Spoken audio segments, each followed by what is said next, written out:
I buried my wife of 40 years in the pouring rain, with only a hired pastor for company. 5 miles away, my 3 children were popping a bottle of Dom Perignon to celebrate the $10 million they thought they just inherited. They didn't know that the man standing by the muddy grave was not just a grieving widower, but the architect of their total destruction. What I did next didn't just teach them a lesson, it erased their entire future. My name is Vincent Harper. I am 68 years old, and I have spent my life building things. I built skyscrapers in downtown Atlanta. I built a construction company from a single pickup truck, and I thought I built a family. I was wrong. I spent 40 years breaking my back to give my children the life I never had.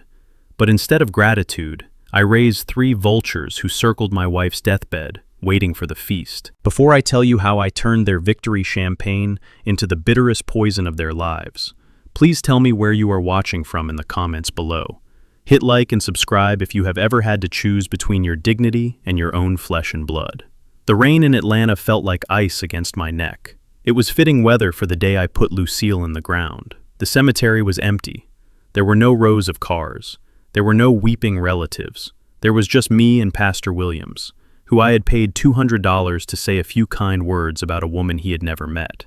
I looked at the 3 empty chairs next to me. They were reserved for Terrence, Kendra, and Darnell. The black velvet on the seats was dry because no one had sat in them. My hands were shaking, but not from the cold. They were shaking from a rage so deep it felt like it was burning a hole in my stomach. My phone vibrated in the pocket of my soaked funeral suit. I pulled it out thinking maybe one of them had a flat tire. Maybe there was an accident. Maybe there was a reason my children were missing their mother's burial. The screen lit up with a notification from the joint bank account I shared with Lucille. It was a transaction alert. $5,000 authorized at Lux Catering. 1 minute later, another alert came through. $2,000 at the Vintners Reserve for premium champagne. I stared at the numbers. They were spending $7,000 on food and alcohol at the exact moment the casket was being lowered into the mud. Pastor Williams closed his Bible and looked at me with pity in his eyes. He asked where the children were and if we should wait a few more minutes. I told him to proceed. I told him my children were dead to me. The words tasted like ash in my mouth, but I meant them. I watched the dirt hit the wood of the casket, and I made a promise to Lucille. I promised her that I would not let them desecrate her memory with their greed. I promised her that the war had just begun. I took a taxi back to the house because Terrence had borrowed my Lincoln Navigator 2 days ago and never brought it back.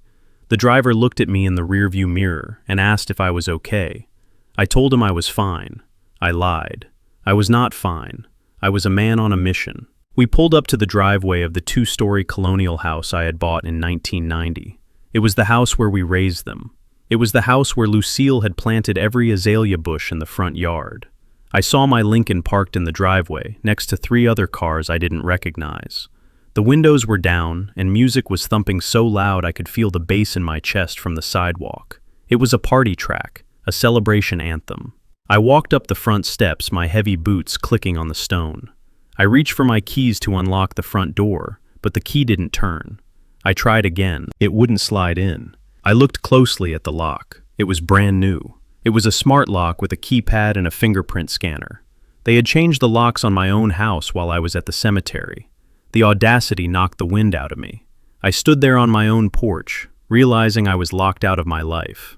I didn't bang on the door. I didn't scream. I remembered that I was a contractor. I built this porch. I knew its secrets. I walked around to the side of the house near the kitchen garden. I knelt down in the mud, ruining the knees of my suit pants, and reached under a heavy stone planter where Lucille used to grow basil. My fingers brushed against the cold metal of the emergency key box I had hidden there 10 years ago. They had been too lazy to check for spares. I let myself in through the mudroom door. The smell hit me instantly. It was the smell of expensive seafood and expensive perfume, mixed with the stale odor of indifference. I walked into the kitchen. The granite countertops were covered in platters, lobster tails, caviar, truffles. It looked like a banquet for royalty. I saw a bottle of Dom Perignon sitting in a silver ice bucket. That was the $2,000 charge. I walked into the living room. There were about 20 people there. I didn't know half of them. They were friends of my children, parasites feeding off other parasites. My daughter Kendra was in the center of the room, holding a champagne flute and laughing at something on her phone. My youngest son, Darnell, was on the sofa with his feet up on the coffee table Lucille had restored by hand. He was wearing my vintage sunglasses. And then there was Terrence, my eldest son. He was popping another bottle of champagne while his wife Sloane cheered him on. Sloane was wearing a black dress, but it wasn't a morning dress. It was a cocktail dress. It was short and cut low, and she was wearing Lucille's pearl necklace. The sight of those pearls around her neck made me see red. Those were the pearls I gave Lucille for our 30th anniversary.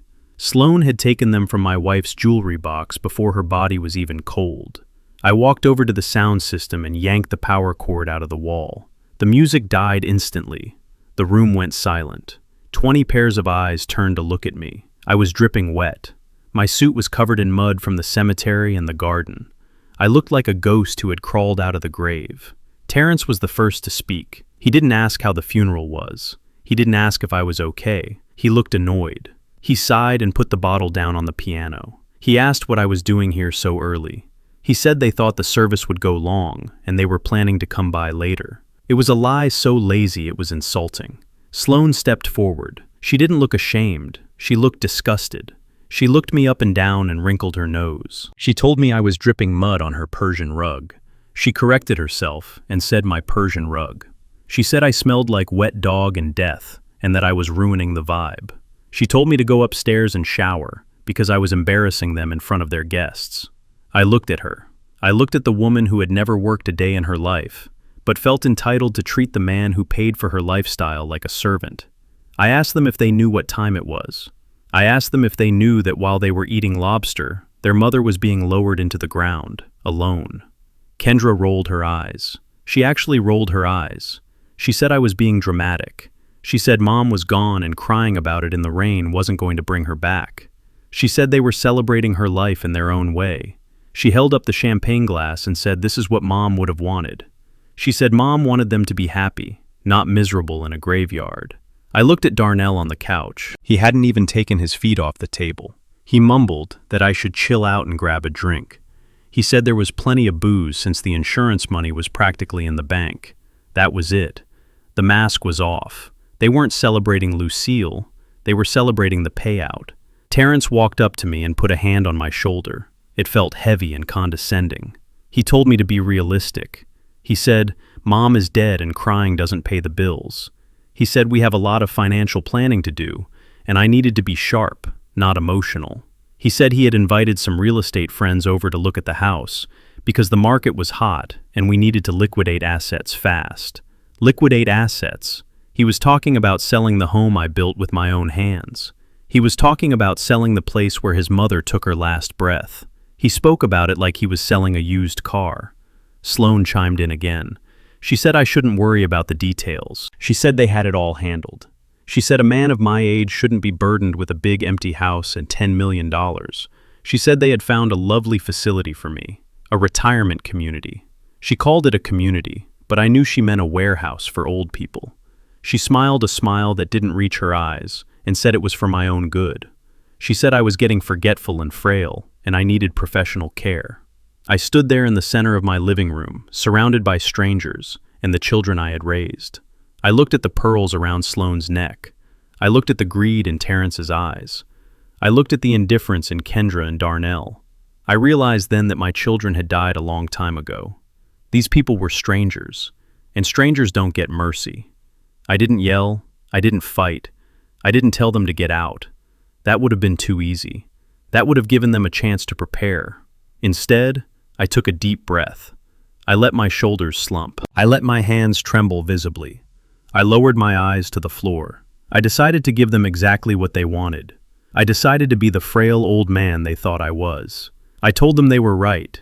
I told them I was tired. I told them the funeral was too much for me, and I wasn't thinking clearly. I apologized for ruining the party. I saw the relief wash over their faces. I saw Sloane smirk at Terrence. They thought they had won. They thought I was broken. I told them I would go upstairs and rest. I told them we could sign whatever papers they needed in the morning. Terrence smiled and patted my back again. He said that was a good decision. He said he would have the notary here first thing tomorrow. I walked up the stairs, slowly gripping the banister like I could barely support my own weight. I felt their eyes on my back. I heard the music start up again. I heard the pop of another cork. They went right back to their celebration. They didn't know that every step I took up those stairs was a step toward their execution. I wasn't going upstairs to sleep. I was going upstairs to retrieve the black ledger from under the floorboards. I was going to war. I sat on the velvet armchair that used to be my favorite spot to read the Sunday paper, but now it felt like the electric chair. Terrence stood over me. He looked like a giant in his Italian suit, but his shadow fell on me like a prison bar. He did not let me rest. He did not offer me a glass of water. He slammed a heavy leather folder onto the coffee table. The sound echoed through the room and made the crystal glasses rattle. "Open it, Dad," Terrence commanded. His voice was not the voice of a son speaking to a grieving father. It was the voice of a shark smelling blood in the water. I opened the folder with shaking hands. Inside were legal documents so thick they looked like a novel. The first page was titled Irrevocable Trust Dissolution and Asset Transfer Authorization. I looked up at him. I pretended to be confused. I asked him what this was. I asked him why there were so many pages. Terrence sighed loudly. He looked at Sloane and shook his head as if dealing with a stubborn child. "Listen to me very carefully, Dad, because I am only going to explain this once. Mom left behind a trust fund worth $3 million. She also had a life insurance policy worth $7 million. That is $10 million sitting in limbo." He leaned in close. I could smell the expensive scotch on his breath. "The problem is that the trust is locked. It requires the primary beneficiary, which is you, to authorize the release of funds to the secondary beneficiaries, which is us. If you do not sign this, the money sits in a bank account earning interest for no one. We need that money now." I looked at the papers again. I knew exactly what they were. Lucille and I had set up that trust to protect the family, not to fund their destruction. I saw the clause he was pointing at. It was a complete surrender of rights. If I signed this, I would not see a single penny. I would be signing away my financial existence. I closed the folder. I looked Terrence in the eye. I told him no. I told him his mother had barely been in the ground for 2 hours. I told him we could discuss this next week, after I had time to grieve. The room went deadly silent. Sloane stepped forward. The ice in her blue eyes was terrifying. She did not yell. She whispered. "Next week does not work for us, Vincent. We have put a deposit on a property in the Hamptons. If we do not transfer the funds by tomorrow afternoon, we lose the house and we lose the deposit. Do you understand what $50,000 looks like when it burns?" I told her that was not my problem. I told her that Lucille wanted that money to be used wisely. Sloane grabbed the arm of my chair. Her fingernails dug into the leather. "You selfish old man," she hissed. "You have lived your life. You had your time. Now it is our turn. If you do not pick up that pen and sign right now, I will make sure you regret it. I will make your life a living hell. Do you think you can live in this big house all by yourself? Accidents happen to old people all the time, Vincent. Stairs are slippery. Gas stoves get left on." I looked at her hands. They were white-knuckled. She was threatening my life in my own living room. I felt a cold chill run down my spine, but I kept my face blank. I needed them to think I was weak, but stubborn, not calculating. I pushed the folder away. I told them I was too tired to read legal jargon without my reading glasses. While Terrence and Sloane were breathing down my neck, trying to intimidate me, I looked past them to the corner of the room. My daughter Kendra was sitting on the window seat. She was not paying attention to the legal battle. She was holding her phone up in the air with the ring light on. She was speaking softly into the camera. I squinted to see what she was doing. She was live streaming. She had her phone angled so that her followers could see me sitting in the chair, looking old and defeated. She was making a sad face for the camera. "Guys, I am literally shaking right now," she whispered to her digital audience. "My dad is being so difficult. Mom just died and he is refusing to help us with the funeral costs. He is hoarding everything. I just do not know what to do. Send prayers, please." I watched her lie to the world. She was painting me as the villain to garner sympathy and likes. She was using her mother's death and her father's grief as content for her social media feed. She glanced at the screen reading comments. "Oh, thank you for the super chat user, Lovely Sunshine. You are so right. Toxic parents are the worst." The betrayal stung worse than the threat of violence. But then I looked toward the kitchen, and my heart broke completely. My youngest son, Darnell, was not interested in the money or the fame. He was interested in the medicine cabinet. Through the open door of the downstairs powder room, I saw him. He was rummaging through the shelves. He pushed aside the aspirin and the bandages. He was looking for the orange bottles. He found the oxycodone that Lucille had been prescribed during her final days of cancer treatment. She had barely used them because she hated the way they made her feel. Darnell held the bottle up to the light. He shook it. It was full. A smile spread across his face that was pure relief. It was the smile of an addict who just found his fix. He quickly shoved the bottle into his jacket pocket and walked out of the bathroom wiping his nose. He caught my eye. He did not look ashamed. He looked bored. He walked back to the couch and flopped down, ignoring the fact that his brother was screaming at his father. I realized then that there was nothing left to save. Terrence was a greedy monster. Sloan was a violent sociopath. Kendra was a narcissist. And Darnell was a junkie.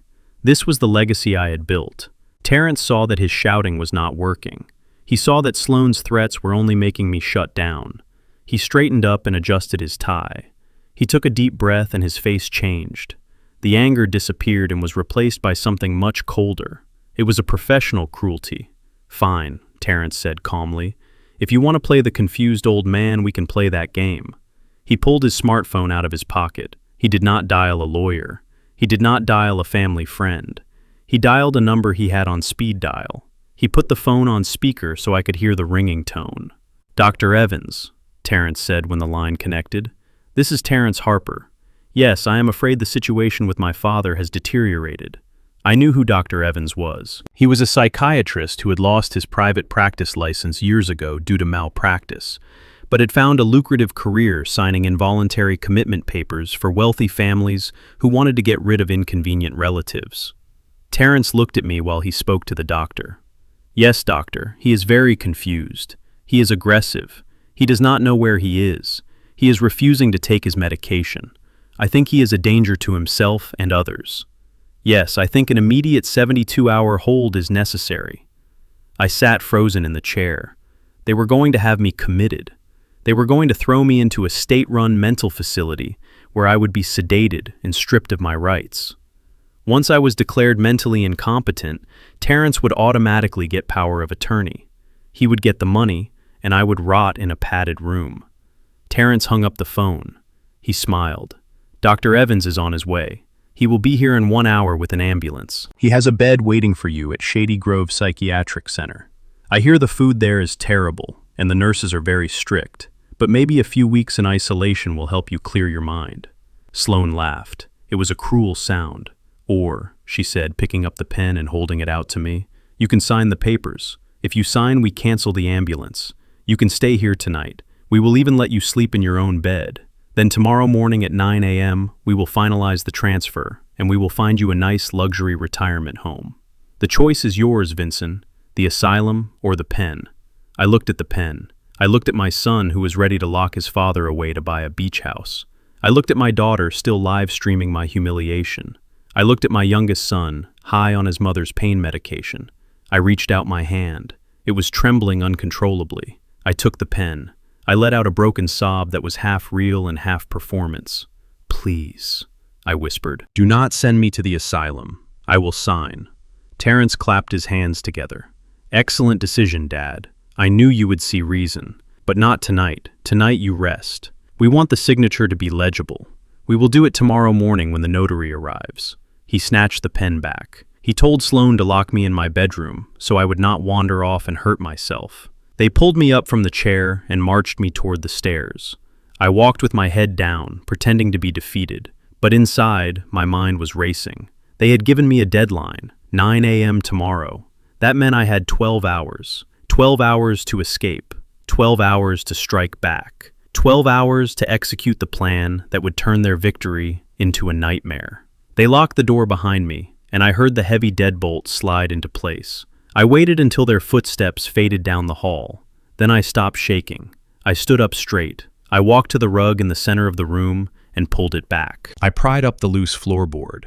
I reached into the darkness and my fingers closed around the cold metal of the black ledger and the tape recorder. The game was on. The sound of the deadbolt sliding home echoed like a gunshot in the silent hallway. I stood on the other side of the door in the bedroom I had shared with Lucille for 35 years. I was a prisoner in the house I had built with my own hands. I walked over to the door and jiggled the handle. It was locked tight. My son had locked me in. He treated me like an unruly child who needed a timeout. For a moment, I felt a wave of claustrophobia wash over me. I looked at the familiar four walls.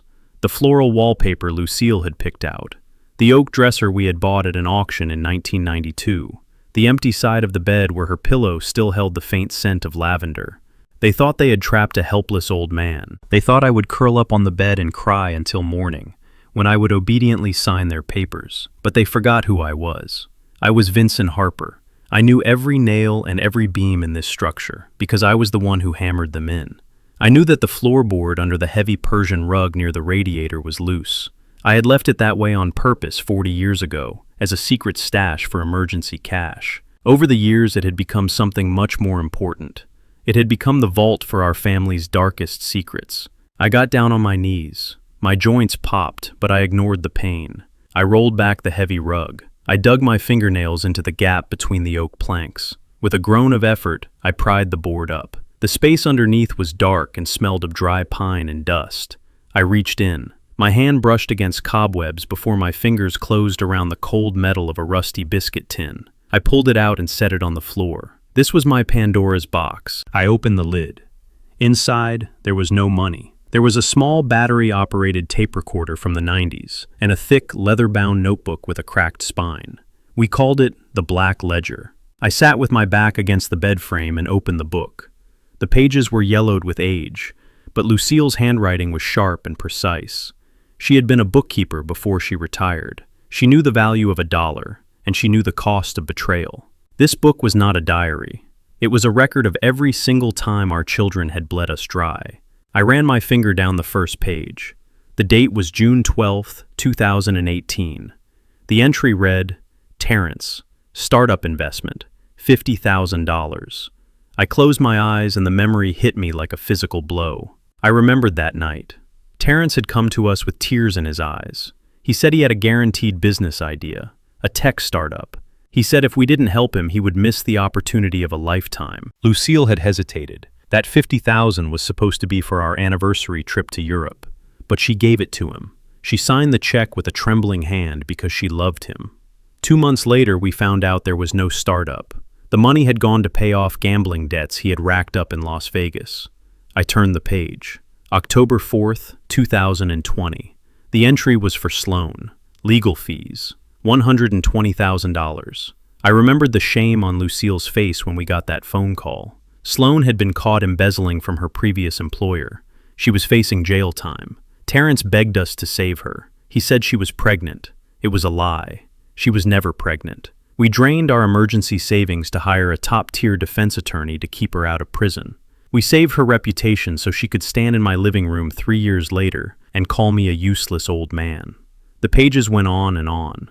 Kendra, $20,000 for a car she crashed a week later. Darnell, $15,000 for rehab that he walked out of after 3 days. The numbers blurred together. 2,000 here, 5,000 there. It wasn't just money. It was pieces of my wife's life. It was the vacations she never took, the new coats she never bought, the peace of mind she never had. Every dollar in this book represented a sacrifice Lucille made for children who didn't care if she lived or died. I felt a tear slide down my cheek, but it wasn't a tear of sadness. It was a tear of pure, unadulterated rage. I looked at the total at the bottom of the last page, $2.5 million. That was how much they had stolen from us over the last decade. And now they wanted the rest. They wanted the last 10 million. They wanted to strip the carcass clean. I slammed the book shut. The sound was satisfyingly loud. I was done grieving. I was done being the victim. I picked up the tape recorder. It was old tech, but it was reliable. I checked the batteries. They were still good. I pressed the record button and watched the little wheels turn. It was working. I crawled over to the bedroom door. I knew that the gap beneath the door was too small to hear clearly, but I also knew how air circulated in this house. There was a return air vent right next to the door frame. It connected directly to the ductwork that ran through the ceiling of the living room downstairs. It acted like a primitive intercom system, if you knew how to listen.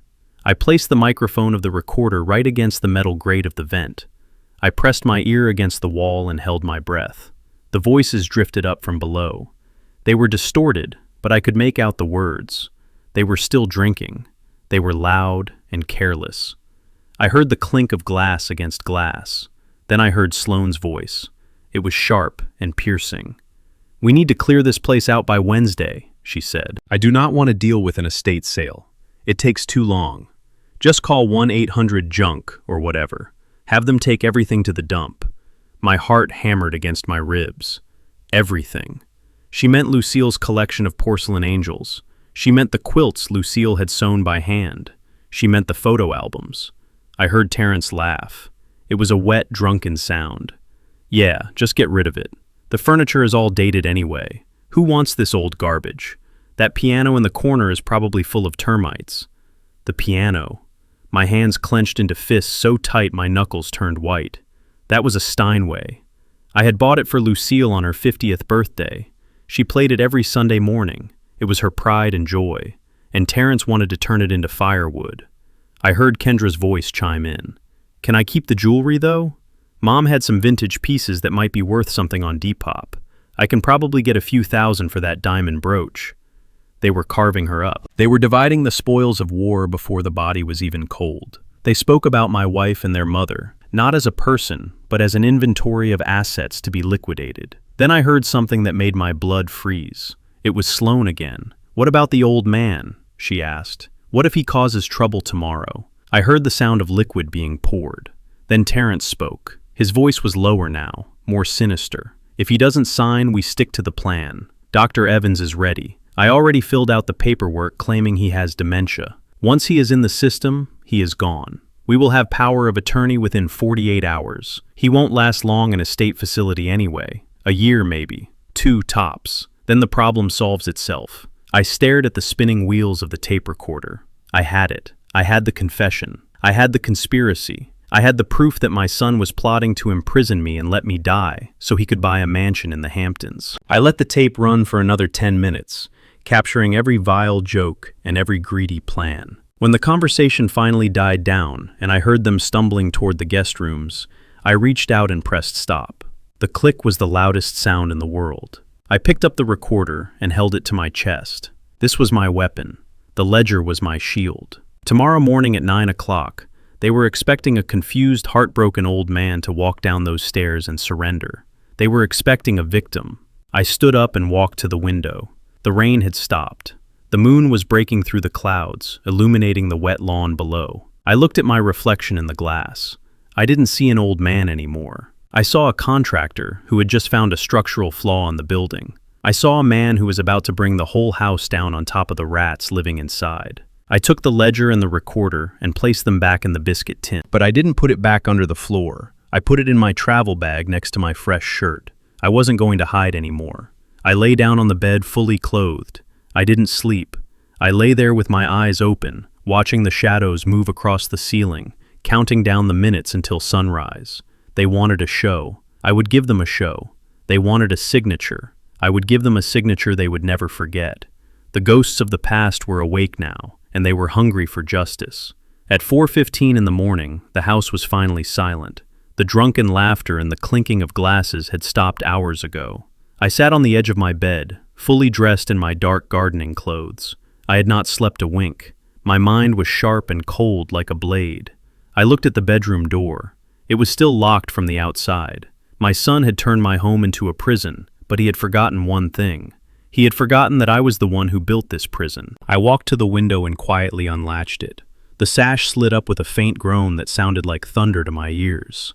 I froze and waited. Nothing. Just the sound of crickets and the distant hum of the Atlanta highway. I looked down. It was a 15-foot drop to the hydrangeas below.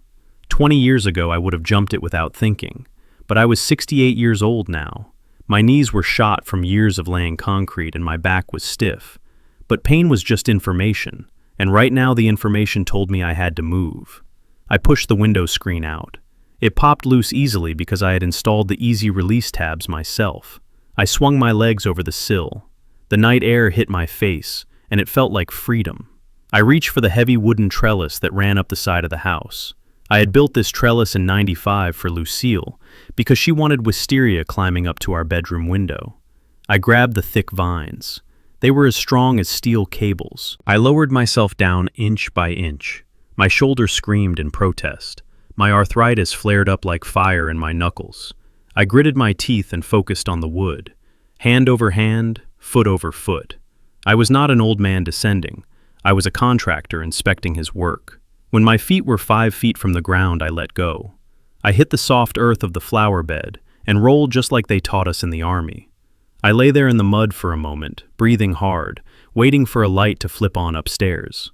The house remained dark. I stood up, brushed the dirt off my pants and walked to the street. I didn't take my car. They would hear the engine. I walked 4 blocks to the all-night gas station and called a taxi. 20 minutes later, I was sitting in the high-rise office of Paris Thorne.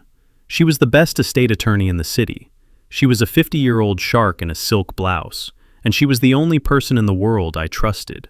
She had been waiting for me. The coffee on her desk was black and steaming. She did not waste time with pleasantries. She slid a manila envelope across the mahogany desk toward me. Her face was grim. "You need to see this, Vincent," she said. "My private investigator finished the background check on Terrence at 3 this morning." I opened the envelope. Inside were photographs, grainy images taken with a long lens. They showed my son Terrence sitting in a booth at a diner with a man I recognized from the news. It was Marcus, the butcher, Holloway, a loan shark who controlled the underground gambling rings in South Atlanta. I looked at Paris. I asked her how bad it was. "It is worse than gambling, Vincent," Paris said, leaning forward. "Terrence leveraged everything on a new cryptocurrency scheme 6 months ago. He thought he was going to turn 1 million into 10. The market crashed. He lost it all. But it wasn't his money. He borrowed $2 million from Holloway to cover his margin calls. $2 million. The number hung in the air. I felt sick. My son wasn't just greedy. He was stupid, and he was desperate.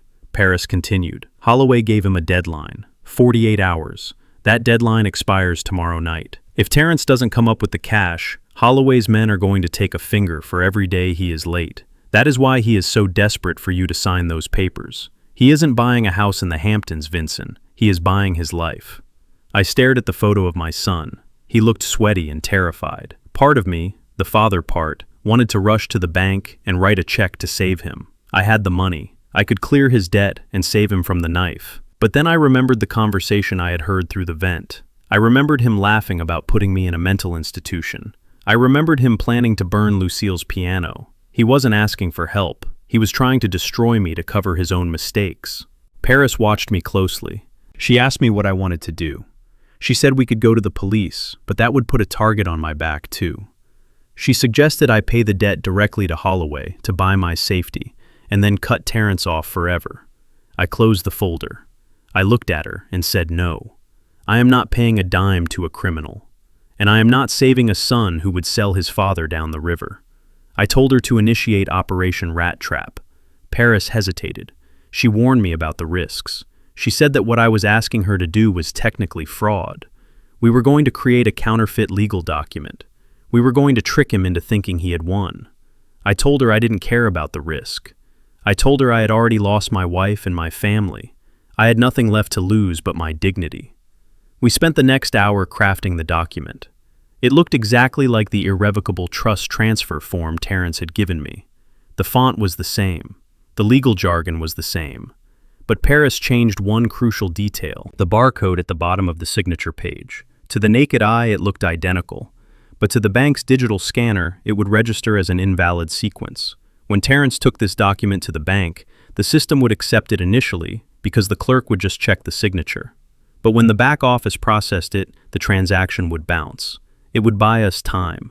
It would give Terrence false hope, and it would make him believe the money was in his account long enough for him to hang himself with his own rope. Paris handed me the forged page. She looked worried. She told me to be careful. She said that when Terrence finds out the money isn't there, he will be dangerous. A cornered animal bites. I took the paper and folded it into my jacket pocket. I told her not to worry. I told her that Terrence thought he was the predator, but he didn't know he was already in the cage. I stood up and walked to the window, looking out at the city of Atlanta as the sun began to rise. I had to get back to the house before they woke up. I had to climb back into my prison and play the role of the defeated old man one last time. I took the taxi back to the neighborhood and had him drop me off a block away. I walked through the neighbor's yard and climbed the trellis again. Going up was harder than going down. My muscles shook and sweat poured down my back. I slipped once and scraped my shin against the rough brick, but I didn't make a sound. I pulled myself over the sill and tumbled onto the bedroom floor, just as the digital clock on the nightstand flickered to 6:30. I closed the window and latched it. I stripped off my dirty clothes and hid them in the back of the closet. I put on my pajamas and messed up the bed sheets to look like I had been tossing and turning all night. Then I sat in the chair and waited. At 7 o'clock, I heard footsteps in the hall. The lock turned. The door opened. Sloane stood there with a cup of coffee and a fake smile plastered on her face. "Good morning, Vincent," she said, her voice dripping with artificial sweetness. "I hope you slept well. The notary will be here in 2 hours. Are you ready to do the right thing?" I looked at her. I looked at the woman who was ready to celebrate my demise. I made my hands tremble. I made my voice crack. "Yes," I said, "I am ready." She didn't know that the right thing and what I was about to do were two very different things. The trap was set. The cheese was in place. Now I just had to wait for the rats to bite. I walked into the dining room at exactly 9 o'clock. The morning sun was streaming through the bay windows, illuminating the dust motes dancing in the air. It should have been a beautiful morning, but the atmosphere in the room was toxic.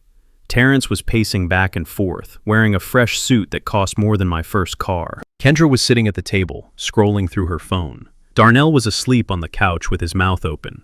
And then there was Sloane. She was standing by the head of the table, holding her smartphone up. The red recording dot was blinking. She was filming me. She wanted a record of my surrender. She wanted proof that she had broken the stubborn old man. I stopped in the doorway and let my shoulders slump. I shuffled my feet. I made my hands shake visibly at my sides. I looked at the floor instead of meeting her eyes. "Look who decided to join us," Sloane said to her camera. "Grandpa is finally ready to be reasonable. Say hi, Vincent." I did not say hi. I walked to the chair Terrence pulled out for me. He patted my back. It was a rough, patronizing pat. "Good morning, Dad," he said. "The notary is here. Let's get this over with so you can go rest." I looked at the notary. He was a small, nervous man named Mr. Henderson. I knew him. He was a crook who would notarize a napkin if you paid him enough. He avoided my gaze and shuffled the papers on the table. I sat down. The chair felt hard and cold. I looked at the stack of documents in front of me. It was the same folder from last night, but now it was open to the first page. "Do not worry about reading it, Dad," Terrence said quickly.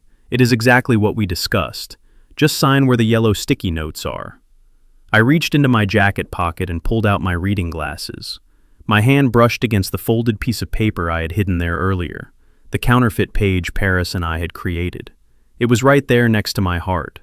Sloane zoomed in with her camera. I could feel the lens focused on my face. She wanted to capture every second of my defeat. I let out a long, shaky sigh. I picked up the heavy fountain pen Terrence offered me. It was cold and slippery in my sweaty palm. I began to sign. The scratching of the nib against the paper was the only sound in the room. Page 1, initial here. Page 2, sign at the bottom. Page 3, date and sign. I moved slowly, agonizingly slowly. I stopped to wipe my forehead. I stopped to adjust my glasses. Terrence tapped his foot impatiently. "Come on, Dad, we are on a schedule," he hissed. I looked up at him. My eyes were watery. "I am trying, son," I said. "My hands, they just do not work like they used to." I went back to signing. I was stalling. I needed the rhythm of the room to settle. I needed them to get bored. I watched them out of the corner of my eye. Kendra had stopped watching and went back to her phone. Darnell was still snoring. Mr. Henderson was checking his watch. Even Sloane lowered her phone slightly. I reached the second to last page. This was it. The next page was the authorization transfer, the page with the barcode, the page that would give them everything. My heart hammered against my ribs. I had one shot at this. If they saw the switch, it was over. If I fumbled the paper, it was over. I took a deep breath. I signed the second to last page. Then I turned it over to reveal the final document. "This is the big one," Terrence said, leaning in close. "Just one more signature, Dad, and you are free." I positioned the pen over the signature line. My hand started to shake violently. It was an act, but the adrenaline made it feel real. The pen wobbled. I gasped. "Oh no," I said. I let the pen slip from my fingers. It hit the edge of the table and clattered onto the hardwood floor, rolling underneath my chair. "Damn it," Terrence swore. He started to bend down, but I stopped him. "No," I said. "I will get it. I am clumsy. I am sorry." I leaned over. I bent my upper body down until my head was below the table level. The tablecloth provided a curtain of privacy. For 3 seconds, I was invisible to them. My left hand went into my jacket pocket and pulled out the folded counterfeit page. My right hand grabbed the real page from the bottom of the stack on the table and pulled it down. In one fluid motion, practiced 100 times in my mind, I swapped them. I crumpled the real page into a ball and shoved it into my sock. I smoothed out the fake page on my knee and brought it up as I retrieved the pen. I sat up. My face was red from the exertion. I placed the paper back on the stack. To them, it looked exactly the same. The text was identical. The layout was identical. Only the barcode at the bottom was different. A series of black lines that led to nowhere. "I am sorry," I wheezed. "I am just so clumsy today." "Just sign the damn paper, Vincent," Sloan snapped. I smoothed the paper down. I gripped the pen tight. I looked at the line that said grantor signature. I didn't hesitate this time. I signed my name, Vincent Harper. The letters were strong and clear. It was the signature of a man who had just won a war without firing a shot. Mr. Henderson stamped it immediately. The loud thud of the notary stamp signaled the end. "Done," Terrence shouted. He grabbed the folder before the ink was even dry. He didn't check the barcode. He didn't check the page number. He only saw the signature. He looked at it like it was a winning lottery ticket. He shoved the papers into his briefcase and snapped it shut. He looked at his watch. "I can make it to the bank before 10, he said. "Sloan, call the movers. Tell them we are green for the Hamptons." He didn't say thank you. He didn't hug me. He didn't even look at me. He turned and ran out the front door. I heard the engine of my Lincoln Navigator roar to life in the driveway. He was racing toward his own destruction. I sat there at the table alone. The performance was over. Sloan walked over to me. She put her phone in her pocket. The fake smile was gone. Her face was hard and ugly. "Well," she said, "that wasn't so hard, was it?" She snapped her fingers at Darnell, who had woken up from the noise. "Darnell, get his bag." Darnell groaned and walked to the hallway. He came back dragging my old leather suitcase. He didn't carry it. He dragged it across the floor I had polished for 20 years. Sloan looked at me. "You need to leave Vincent. Now." I looked at her. "I thought you said I could stay until the movers came." "Plans changed," she said coldly. "I have realtors coming in an hour to stage the house. I cannot have you sitting here looking like a charity case. It is bad for property value." She pointed to the door. "I called you an Uber. It is waiting outside. It will take you to that motel on 4th Street. You can wait there until the retirement home processes your application." The motel on 4th Street. It was a place for drug dealers and prostitutes. That was where she was sending her father-in-law. That was the level of her respect. I stood up. I didn't argue. I didn't beg. I walked over to Darnell and took my suitcase from his hand. He let go of it without a word and went back to the couch. I walked to the door. Sloan followed me, not to say goodbye, but to make sure I left. I stepped out onto the porch. The Uber was there, a beat-up sedan idling at the curb. Sloan stood in the doorway, blocking the view of the home I had built. "Goodbye, Vincent," she said. "Don't come back. We will mail you your checkbook when we get around to it." She slammed the door in my face. The sound reverberated through the wood. I heard the lock click. I stood there for a moment, staring at the closed door. A normal man would have been devastated. A normal man would have been crying. But I started to laugh. It started as a chuckle in my chest and grew into a full belly laugh. The driver looked at me like I was crazy. I walked down the steps. I felt lighter than I had in years. They thought they had thrown me out of paradise. They didn't know that they had just locked themselves inside a burning building, and I was the only one with the key. I got into the back seat of the car. The driver asked me where to. I looked back at the house one last time. I saw Sloan watching me from the window, making sure I was really gone. I waved at her. "Take me to the Ritz-Carlton," I told the driver. "I have a celebration to attend." The driver looked confused. "The app says the Starlight Motel." I pulled $100 bill from my wallet. My wallet that was still full of my own money because I hadn't signed away a damn thing. Change of plans, I said. The Starlight Motel is for people who lose. Today, I won. As the car pulled away, I pulled out my phone. I dialed Paris. She answered on the first ring. It is done, I said. The rat has taken the cheese. Now we wait, Paris said. I leaned back in the seat and watched my house disappear in the rearview mirror. The countdown had begun. 48 hours. That was all they had left. And I was going to enjoy every second of it. While I was unpacking my toothbrush in a motel room that smelled like stale cigarettes and bleach, my son was unlocking the door to a palace. The mansion was in Buckhead, the wealthiest zip code in Atlanta. It had 12 bedrooms, a 10-car garage, and a swimming pool that looked like a blue lagoon. It was the kind of house that shouted to the world that you had made it. But Terrence had not made it. He had stolen it, or at least he thought he had. He had driven straight from my house to the real estate agent's office. He slammed the notarized documents onto the desk. He showed them the signature. He showed them the transfer authorization. He told them the wire transfer was initiated and would clear within 24 hours. The agent was a hungry young shark named Brad, who cared more about his commission than due diligence. He saw the paperwork. He saw the desperation and the arrogance in Terrence's eyes, and he handed over the keys for early occupancy. It was against protocol, but Terrence had promised him an extra $50,000 under the table once the funds cleared. Greed recognizes greed. By 2 in the afternoon, they were moving in. They did not hire professional movers to pack carefully. They hired day laborers to throw their things into trucks because they were in such a rush to leave their old life behind.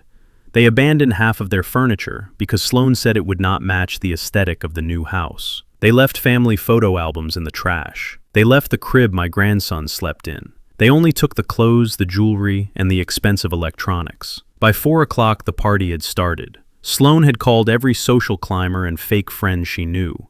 She sent out a blast text that said, "We finally got the inheritance. Come celebrate the new Harper estate." She called it the Harper estate like she was royalty. People started arriving in Porsches and Mercedes. They brought wine they would not drink and compliments they did not mean. I saw all of this later. I saw it through the hidden camera I had planted in the oversized floral arrangement that was delivered anonymously to the front door. The card read, "Congratulations on your success from a secret admirer." Sloan was so vain, she did not even question it. She placed the flowers right in the center of the grand foyer. It gave me a front row seat to the circus. Terrence was running around the living room with a bottle of scotch in his hand. He was telling anyone who would listen about his investment strategies. He was bragging about how he managed to secure the family fortune despite his difficult father. He called me difficult. He told a group of men that he had to wrestle the control away from me because I was losing my mind. He played the victim perfectly. Sloan was giving tours of the house. She showed off the master bedroom with its walk-in closet the size of my entire apartment. She talked about the renovations she was planning. She was going to tear out the marble floors because they were the wrong shade of white. She was going to install a gold leaf ceiling in the dining room. She was spending millions of dollars in her head, money that did not exist. The music was loud. The bass shook the walls. The catering company I had seen on the bank alert earlier was setting up a buffet of oysters and prime rib. It was a feast for kings paid for by a beggar. They were dancing on the edge of a cliff, and they thought they were flying. Across town, my daughter Kendra was fighting her own battle. She had skipped the moving-in process because manual labor was beneath her. Instead, she went to Phipps Plaza. It was the most expensive mall in the city. She walked into the Chanel boutique like she owned the place. She was wearing sunglasses indoors and carrying a small dog that cost more than my first truck. She piled items onto the counter. A quilted handbag for $6,000. A pair of two-tone boots for $2,000, a silk scarf for $500. She was manic. She was high on the dopamine of spending money she believed was endless. She treated the sales assistant like a servant. She snapped her fingers and demanded sparkling water. She complained that the store was too warm. She was unbearable. When it was time to pay, she pulled out the black credit card. It was a supplementary card linked to the family trust account. It was the card Lucille had given her for emergencies only. Kendra tapped the card on the reader with a flourish. She was already reaching for the shopping bag. The machine beeped, a harsh, low tone. Declined. The sales assistant looked at the screen and then at Kendra. She was polite, but her eyes were cold. "I am sorry, Miss Harper. The transaction was not approved." Kendra laughed. It was a nervous, high-pitched sound. "That is impossible. Try it again." "It is a black card. It has no limit." The assistant tried again. Beep, declined. Kendra felt the eyes of the other customers on her. A woman in a red dress was whispering to her friend. A security guard took a step closer. The humiliation was starting to creep up her neck. Her face turned red. "Call your bank," the assistant said, sliding the card back across the glass counter. "Or do you have another form of payment?" Kendra did not have another form of payment. Her personal cards were maxed out. She snatched the card and ran out of the store, leaving the bag of luxury goods on the counter. She marched out to the parking lot and dialed Sloan. I could hear the conversation because Kendra was on speakerphone in the foyer where my camera was hidden. Sloan picked up the phone amidst the party noise. "What is it, Kendra?" Sloan shouted over the music. "I am busy hosting." Kendra was crying. Hysterical, angry tears. "The card didn't work, Sloan. I am at Chanel and the card declined. I looked like an idiot. Everyone was staring at me. You said the money was there. You said Dad signed the papers." Sloan frowned. She walked into a quieter hallway. She looked at her phone. She checked her own banking app. She refreshed the page. The balance still showed the old amount. The $10 million deposit was not showing as pending. It was not showing at all. "That old fool," Sloan muttered. She hung up on Kendra and dialed the private banker at the main branch. His name was Mr. Sterling. He was the one managing the trust transfer. Mr. Sterling answered on the second ring. Sloan did not let him speak. She launched into a tirade. She screamed about incompetence. She screamed about the wire transfer. She demanded to know why her funds were not available. Mr. Sterling was calm, too calm. "Mrs. Harper, I see the transfer request here. The documents were uploaded by your notary an hour ago. However, there is a flag on the system." "A flag?" Sloan screeched. "What kind of flag?" "It appears to be a verification error," Mr. Sterling explained. "The automated clearinghouse is having trouble reading the encryption code on the final signature page. It is likely a scanning glitch or a printing error on the barcode. The system cannot validate the transfer until it is manually reviewed." "How long does a manual review take?" Sloan asked. Her voice was tight. "Usually 24 to 48 hours, Mr. Sterling said. "Since it is already past 4 o'clock on a Friday, it will likely be resolved by Monday morning." "Monday!" Sloan shouted. "We cannot wait until Monday. We have contractors to pay. We have the real estate deposit. You need to fix this now." "I am afraid I cannot override the security protocol, Mrs. Harper," Mr. Sterling said. "It is for your protection. If the barcode doesn't match, the system freezes the assets to prevent fraud. You will just have to wait." Sloan hung up the phone. She threw it against the wall. It bounced off the expensive silk wallpaper and landed on the carpet. She stood there breathing hard. Her chest was heaving. Monday. They had to survive until Monday. But the catering bill was due tonight. The loan shark Terrence owed money to was coming tomorrow. They needed liquidity now. Terrence walked into the hall holding 2 glasses of champagne. He looked sloppy. His tie was crooked. "What is wrong, babe?" he asked, slurring his words slightly. "Who were you yelling at?" Sloan composed herself. She smoothed her hair. She fixed her dress. She was a master of denial. "It is nothing," she lied. "Just a bank glitch. The system is slow because the amount is so large. $10 million breaks the internet, apparently." Terrence laughed. He believed her because he wanted to believe her. "So when do we get the cash?" "Monday," Sloan said. "Mr. Sterling said it will clear Monday morning, guaranteed. It is just a technicality." Terrence's face fell for a second. "Monday. That is tight. I told Holloway I would have his money by tomorrow night." Sloan grabbed his face. She looked him in the eyes with a fierce intensity. "Do not worry. We have the papers. We have the house. The money is ours. It is just a delay. We just need to bridge the gap." She walked back into the party. She found her friend Ashley. Ashley was a wealthy divorcee who always had cash but never had class. Sloan pulled her aside near the bar. "Ashley, darling," Sloan purred. "I have a tiny favor to ask. The bank is having a glitch with the wire transfer because it is international or something stupid. My caterer is demanding cash payment tonight because he is being difficult. Can you float me $20,000 until Monday? I will pay you back $25,000. Ashley hesitated. She looked at the house. She looked at the expensive food. She looked at Sloane's confidence. She saw the wealth on display and assumed it was real. People lend money to the rich because they think it is safe. "Sure, Sloane," Ashley said, reaching for her purse. "Anything for you." Sloane took the check. She kissed Ashley on the cheek. She handed the check to the head caterer and told him to keep the drinks coming. She turned the music up louder. She went back to the center of the room and raised her glass. "To the Harper legacy," she shouted.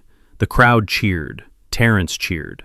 They drank the champagne. They ate the oysters. They danced on the marble floors.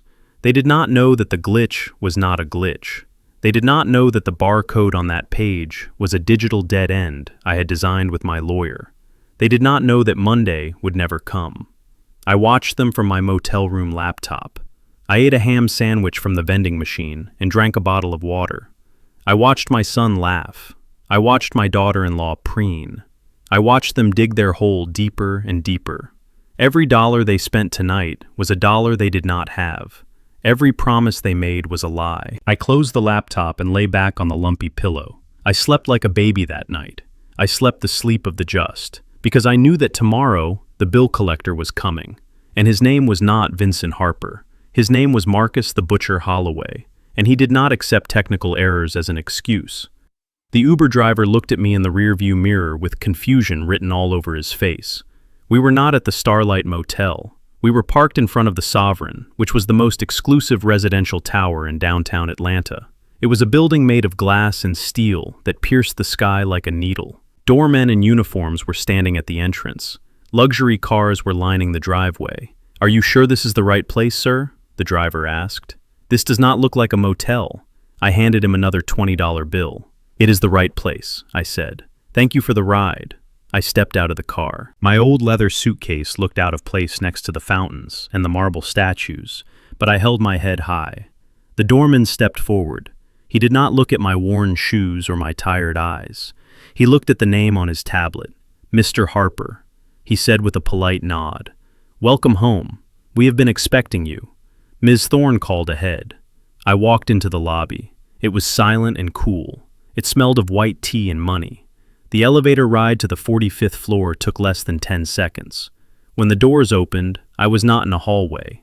I was in a private foyer. There was only one door. I reached into my pocket and pulled out the heavy brass key that Paris had given me, along with the counterfeit documents. She had told me that this was Lucille's final surprise. I unlocked the door and stepped inside. I dropped my suitcase. The breath left my lungs.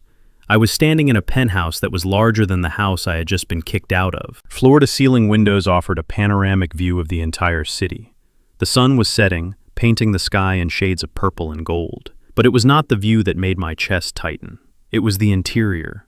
Lucille had furnished this place. I recognized her touch everywhere. The soft beige sofas were exactly the style she loved, but never bought because she said they were too impractical for a house with children. The art on the walls was from the gallery in Savannah she used to visit and dream about. There was a grand piano in the corner, a Steinway, just like the one Terrence was planning to burn. I walked to the kitchen island. There was a letter sitting there. It was in Lucille's handwriting. "My dearest Vincent," the note began. "If you are reading this, it means our children have finally broken your heart. I hoped this day would never come, but I knew I had to be prepared. I bought this place 5 years ago with the dividends from my private investment. I wanted a place where we could escape, a place that was just for us. If I am gone, do not mourn me here. Use this place to find your peace. And Vincent, do not let them win. Love, Lucille." I ran my hand over the paper. She had known. She had seen the greed in their eyes long before I did. She had built a fortress for me, while I was still trying to build a family. I was not in a nursing home. I was not in a motel room listening to drug deals through the wall. I was in a sanctuary. I walked to the wet bar and poured myself a glass of aged whiskey. I sat down in the leather recliner that faced the massive flat-screen television on the wall. It was time to go to work. I picked up the remote control and navigated to the smart home app Paris had installed for me. It was connected to a private server. I clicked on the folder labeled Operation Rat Trap. The screen flickered to life. It split into a grid of 4 camera feeds. The first 2 feeds were from the old house. They showed the living room and the kitchen. The house was dark and empty. The furniture was gone. Trash was scattered on the floor. It looked like a corpse that had been picked clean. The other two feeds were live from the new mansion in Buckhead. The picture was crystal clear, and the audio was sharp. I had hidden the cameras inside the massive floral arrangements I had sent as a anonymous congratulations gift. One arrangement was in the foyer. The other was on the mantel in the main living room. I leaned back and took a sip of whiskey. I was the director of this reality show, and the season finale was about to begin. On the screen, I saw the aftermath of the party. The guests had left. The house was a disaster. Empty champagne bottles littered the floor. Plates with half-eaten oysters were sitting on the expensive silk rugs. The music was off. The silence in the mansion was heavy and tense. Sloane was pacing in the living room. She had kicked off her high heels and was walking barefoot over the mess. Her phone was pressed to her ear. She looked exhausted. Her makeup was smeared. I turned up the volume on the television. Her voice filled my penthouse. "What do you mean you cannot authorize the overdraft?" she screamed into the phone. "Do you know who I am? We just transferred $10 million into your bank. It is pending. Just look at the screen." She paused, listening to the person on the other end. Probably a night shift customer service representative who did not care about her imaginary status. "This is ridiculous," she shouted. "I need to pay the caterer. He is threatening to call the police if he does not get his $20,000 by midnight. Just to prove the transaction." She pulled the phone away from her ear and stared at it. She had been hung up on. She screamed a curse word that would have made a sailor blush and threw the phone onto the sofa. Terrence walked into the frame. He looked worse than she did. He had taken off his suit jacket and his shirt was unbuttoned. He was holding a glass of scotch and his hand was shaking. He was not shaking from age like I had pretended to. He was shaking from fear. "Did you get the cash?" Terrence asked. His voice was thick with alcohol. Sloane spun around to face him.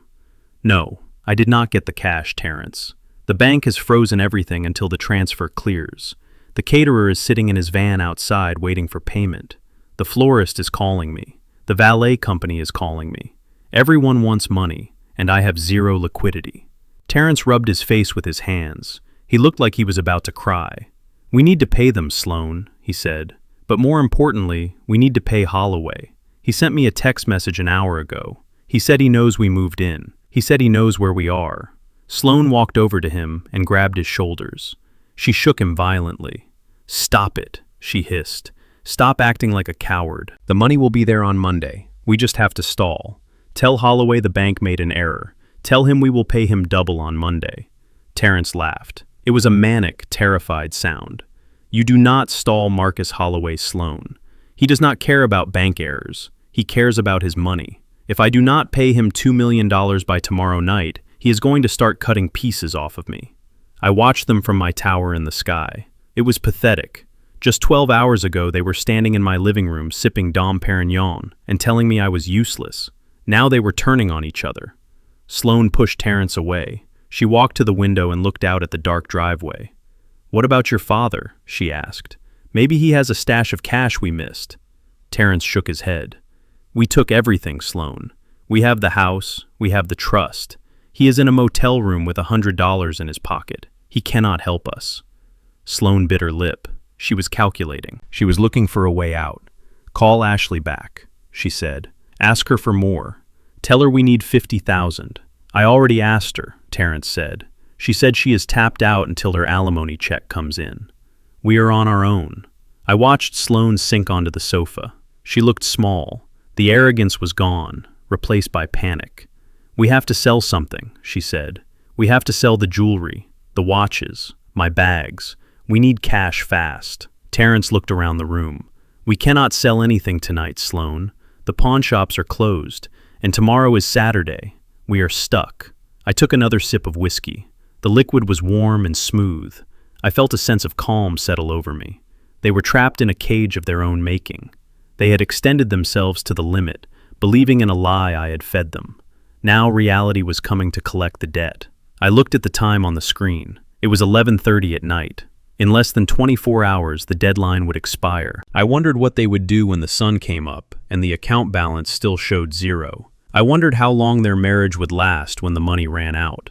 I watched Terrence pour himself another drink. He spilled half of it on the floor. He didn't even notice. He was staring at the front door as if he expected the devil himself to walk through it. He did not know that the devil was not walking through the door. The devil was watching him on an 85-inch screen 10 miles away, enjoying a glass of 18-year-old single malt.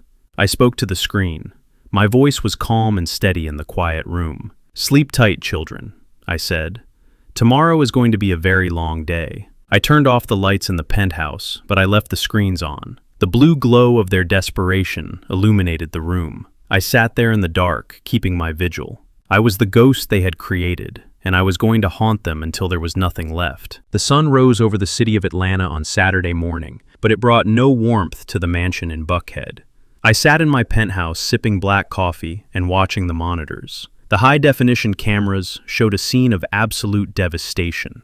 The party was over, but the mess remained. Stains on the carpets, broken glass on the patio, and in the center of the living room my son Terrence sat with his head in his hands, nursing a hangover that I knew was about to get much worse. At 10 o'clock the doorbell rang. It was not a polite ring. It was a long, demanding buzz that echoed through the empty halls. Terrence groaned and stumbled toward the door. He probably thought it was the caterer coming back for his check, or maybe the valet service. He opened the heavy oak door and froze. Standing on the porch was not a service worker. It was Marcus Holloway, the butcher. He was wearing a bespoke suit that cost more than Terrence's car, but his eyes were dead. Behind him stood two men who looked like they were carved out of granite. I leaned forward in my chair. This was the moment reality crashed into their fantasy. Holloway walked right past Terrence into the foyer. He looked around at the flowers and the chandelier. He whistled low and impressed. "Nice place, Terrence," Holloway said, his voice smooth like velvet. "I see where my money went. You threw quite a party last night. I saw the Instagram stories." Terrence was shaking. He closed the door quickly, trying to keep the neighbors from seeing. "Mr. Holloway," he stammered, "I told you.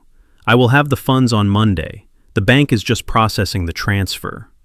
Holloway turned around. The smile vanished from his face. He walked up to Terrence and grabbed him by the lapels of his silk robe. He slammed my son against the wall. A vase fell and shattered, but neither of them looked at it. "Do not lie to me, boy," Holloway whispered. "My sources at the bank tell me there is a freeze on that account. A serious fraud flag. That money is not coming on Monday. It is not coming at all." Sloane appeared at the top of the stairs. She was wearing a silk sleeping mask pushed up on her forehead. She saw the men. She saw her husband pinned to the wall. She screamed. "Who are you?" she yelled, running down the stairs. "Get out of my house. I am calling the police." One of Holloway's men stepped in front of her, blocking her path. He didn't touch her. He just stood there like a wall. Holloway let go of Terrence. He smoothed out my son's robe with mock gentleness. "Tell your wife who I am, Terrence," Holloway said. "Tell her why I am here." Terrence slid down the wall until he was sitting on the floor. He looked at Sloane. He was crying now, ugly, terrified tears. "Sloane," he sobbed. "This is Mr. Holloway. I borrowed money from him." Sloane looked confused. "How much money, Terrence? You said you handled the investments yourself." "I leveraged it," Terrence admitted.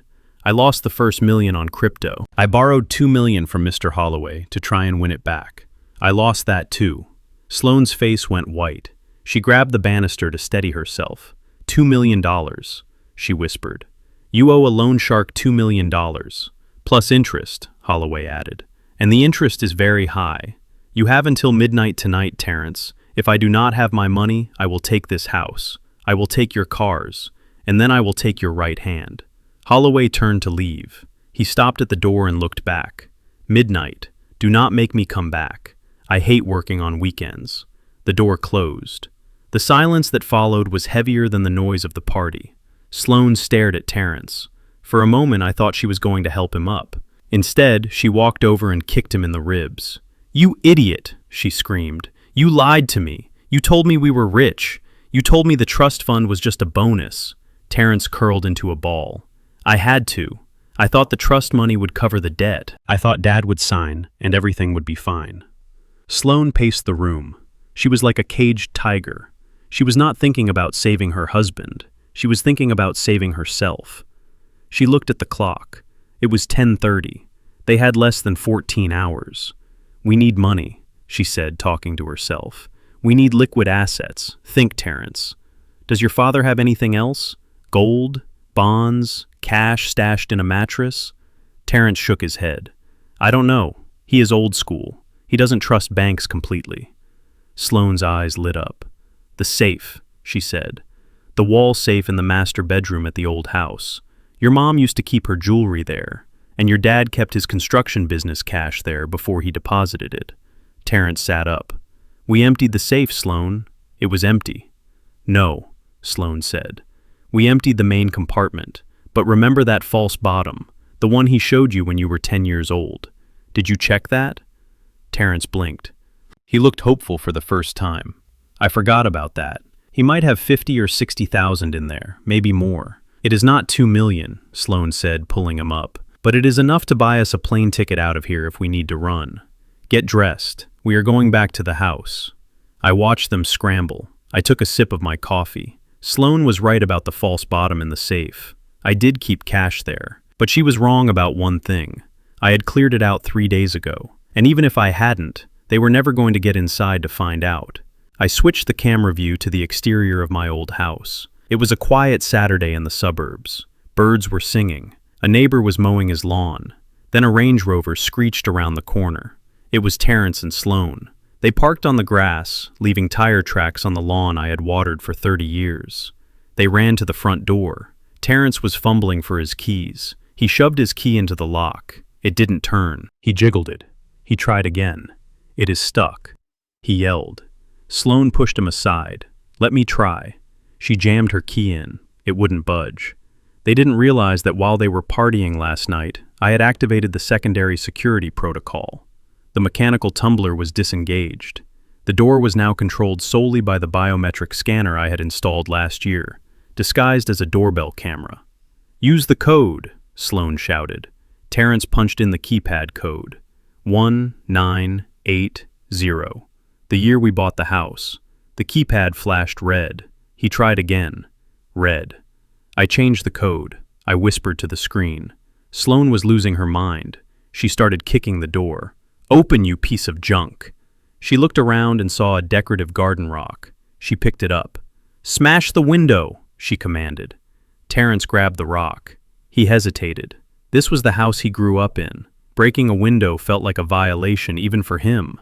"Do it!" Sloane screamed. "Holloway is coming, Terrence. Do it!" Terrence swung the rock. It hit the glass panel next to the door. But the glass didn't shatter. It spiderwebbed, but held firm. It was impact-resistant safety glass. I had installed it after a break-in down the street 5 years ago.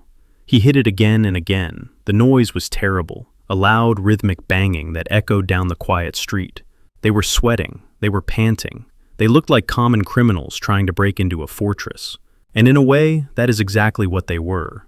I looked at the corner of the screen. I saw Mrs. Higgins from next door peering through her curtains. Mrs. Higgins was 80 years old and the neighborhood watch captain. She did not tolerate nonsense. I saw her pick up her phone. 3 minutes later, a police cruiser turned onto the street. No siren, just blue lights flashing silently. Terrence dropped the rock. Sloane froze. Officer Miller stepped out of the car. He was a young officer who took his job very seriously. He put his hand on his holster. "Step away from the door," he ordered. "Put your hands where I can see them." Terrence raised his hands. "Officer, it is okay. This is my house. I am Terrence Harper. I grew up here. I just lost my keys." Officer Miller walked closer. He looked at the damaged window. He looked at the tire tracks on the lawn. He looked at the desperate couple standing on the porch. "Do you have identification proving you reside at this address?" the officer asked. "No," Terrence said. "We just moved. My ID has the new address. But my father owns this house, Vincent Harper. You can check the records." Officer Miller pulled out his radio. "Dispatch, run a property check on 42 Oak Street. Current owner." I waited. This was the first legal landmine I had planted. The radio crackled back. 42 Oak Street. Owner of record is the Lucille Harper Charitable Trust. Transfer recorded yesterday at 4 p.m. No individual owner listed. Officer Miller looked at Terrence. "Sir, the records show this house belongs to a charity trust. It does not belong to Vincent Harper, and it certainly does not belong to you." Terrence looked like he had been slapped. A charity. he whispered. What charity? Sloane grabbed his arm. Her nails dug into his suit jacket. He did it, she hissed. The old bastard transferred the house. That is why the key doesn't work. Officer Miller stepped onto the porch. You are trespassing on private property and attempting to break and enter. I could arrest you both right now. Terrence panicked. No, please. It is a misunderstanding. We are leaving. We are leaving right now. Officer Miller pointed to the car. Get in your vehicle. If I see you here again, you are going to jail in handcuffs. They ran to the Range Rover like frightened rats. Terrence peeled out of the driveway, narrowly missing the mailbox. Officer Miller watched them go, shaking his head. I sat back in my recliner and laughed. It was a cold, hard laugh. They thought they were coming to rob a bank, but they found out the vault was already empty. And now they knew something else. They knew I wasn't just sitting around waiting to die. They knew I was fighting back. But the best was yet to come. They were driving back to a mansion they couldn't pay for, to face a loan shark they couldn't pay. And the clock was ticking down to midnight. I checked the time. It was now 1 in the afternoon. They had 11 hours left. I refilled my coffee cup. The afternoon show was just getting started. The summons for the emergency hearing arrived at the penthouse on Sunday morning. It was a desperate move. A Hail Mary pass from a man who had run out of options. Terrence had filed an emergency petition for guardianship, claiming that I, Vincent Harper, was mentally incompetent and in immediate danger to myself and my estate. He claimed I was suffering from advanced dementia and paranoid delusions. He was asking the court to grant him immediate control over all my assets, including the trust, the bank accounts, and the properties. He was trying to steal my life using the law as his weapon. I put on my best suit. It was a navy blue, 3-piece suit I had bought in London 10 years ago. I tied my tie with steady hands. I looked in the mirror. I did not see a victim. I saw a man who was about to deliver a knockout punch. Paris was waiting for me in the lobby. She looked fierce in a crimson blazer. She held a thick file under her arm. She smiled when she saw me. They have no idea what is about to hit them, Paris said. We arrived at the courthouse. It was a special Sunday session, usually reserved for extreme emergencies involving children or domestic violence. Terrence and Sloane were already there. They were sitting at the plaintiff's table. They had tried to look presentable, but I could see the cracks. Terrence was sweating through his shirt. His eyes were darting around the room. Sloane was wearing a modest dress and no jewelry, trying to play the part of the concerned daughter-in-law, but her face was tight with panic. They looked at me when I walked in. They expected to see a confused old man. Instead, they saw me walking tall and confident. The bailiff announced the arrival of Judge Patterson. He was a stern man with silver hair and a reputation for having zero tolerance for nonsense. He sat down and looked over his glasses at the courtroom. "We are here on the matter of Harper versus Harper," Judge Patterson said. "The petitioner claims the respondent Vincent Harper is incapacitated. Mr. Harper, you may proceed." Terrence stood up. He put on a performance that would have won an award if it wasn't so disgusting. He choked back fake tears. "Your Honor," Terrence began, "it breaks my heart to be here. My father has been declining for months. Since my mother passed away 2 days ago, he has completely lost touch with reality. He has become paranoid. He thinks people are spying on him. He disappeared from our home yesterday and was found wandering the streets. He has access to significant funds, and we are terrified he will be taken advantage of or hurt himself. We just want to bring him home and care for him." Sloane dabbed her eyes with a tissue. It was dry. Judge Patterson looked at me. He looked at the calm man sitting next to his lawyer. He looked back at Terrence. "And you are asking for full financial control?" the judge asked. "Yes, Your Honor," Terrence said quickly. "To pay for his medical care and secure the estate. We have arranged for him to be admitted to Shady Grove Psychiatric Center for evaluation." I sat there and listened to my own son paint me as a lunatic. He was using my grief against me. He was using his mother's death as a tool to lock me away. It took every ounce of my willpower not to stand up and scream, but I waited. I waited for Paris. Judge Patterson turned to my table. "Does the respondent have anything to say?" Paris stood up. Her voice was cool and sharp like a scalpel. "Yes, Your Honor, we do.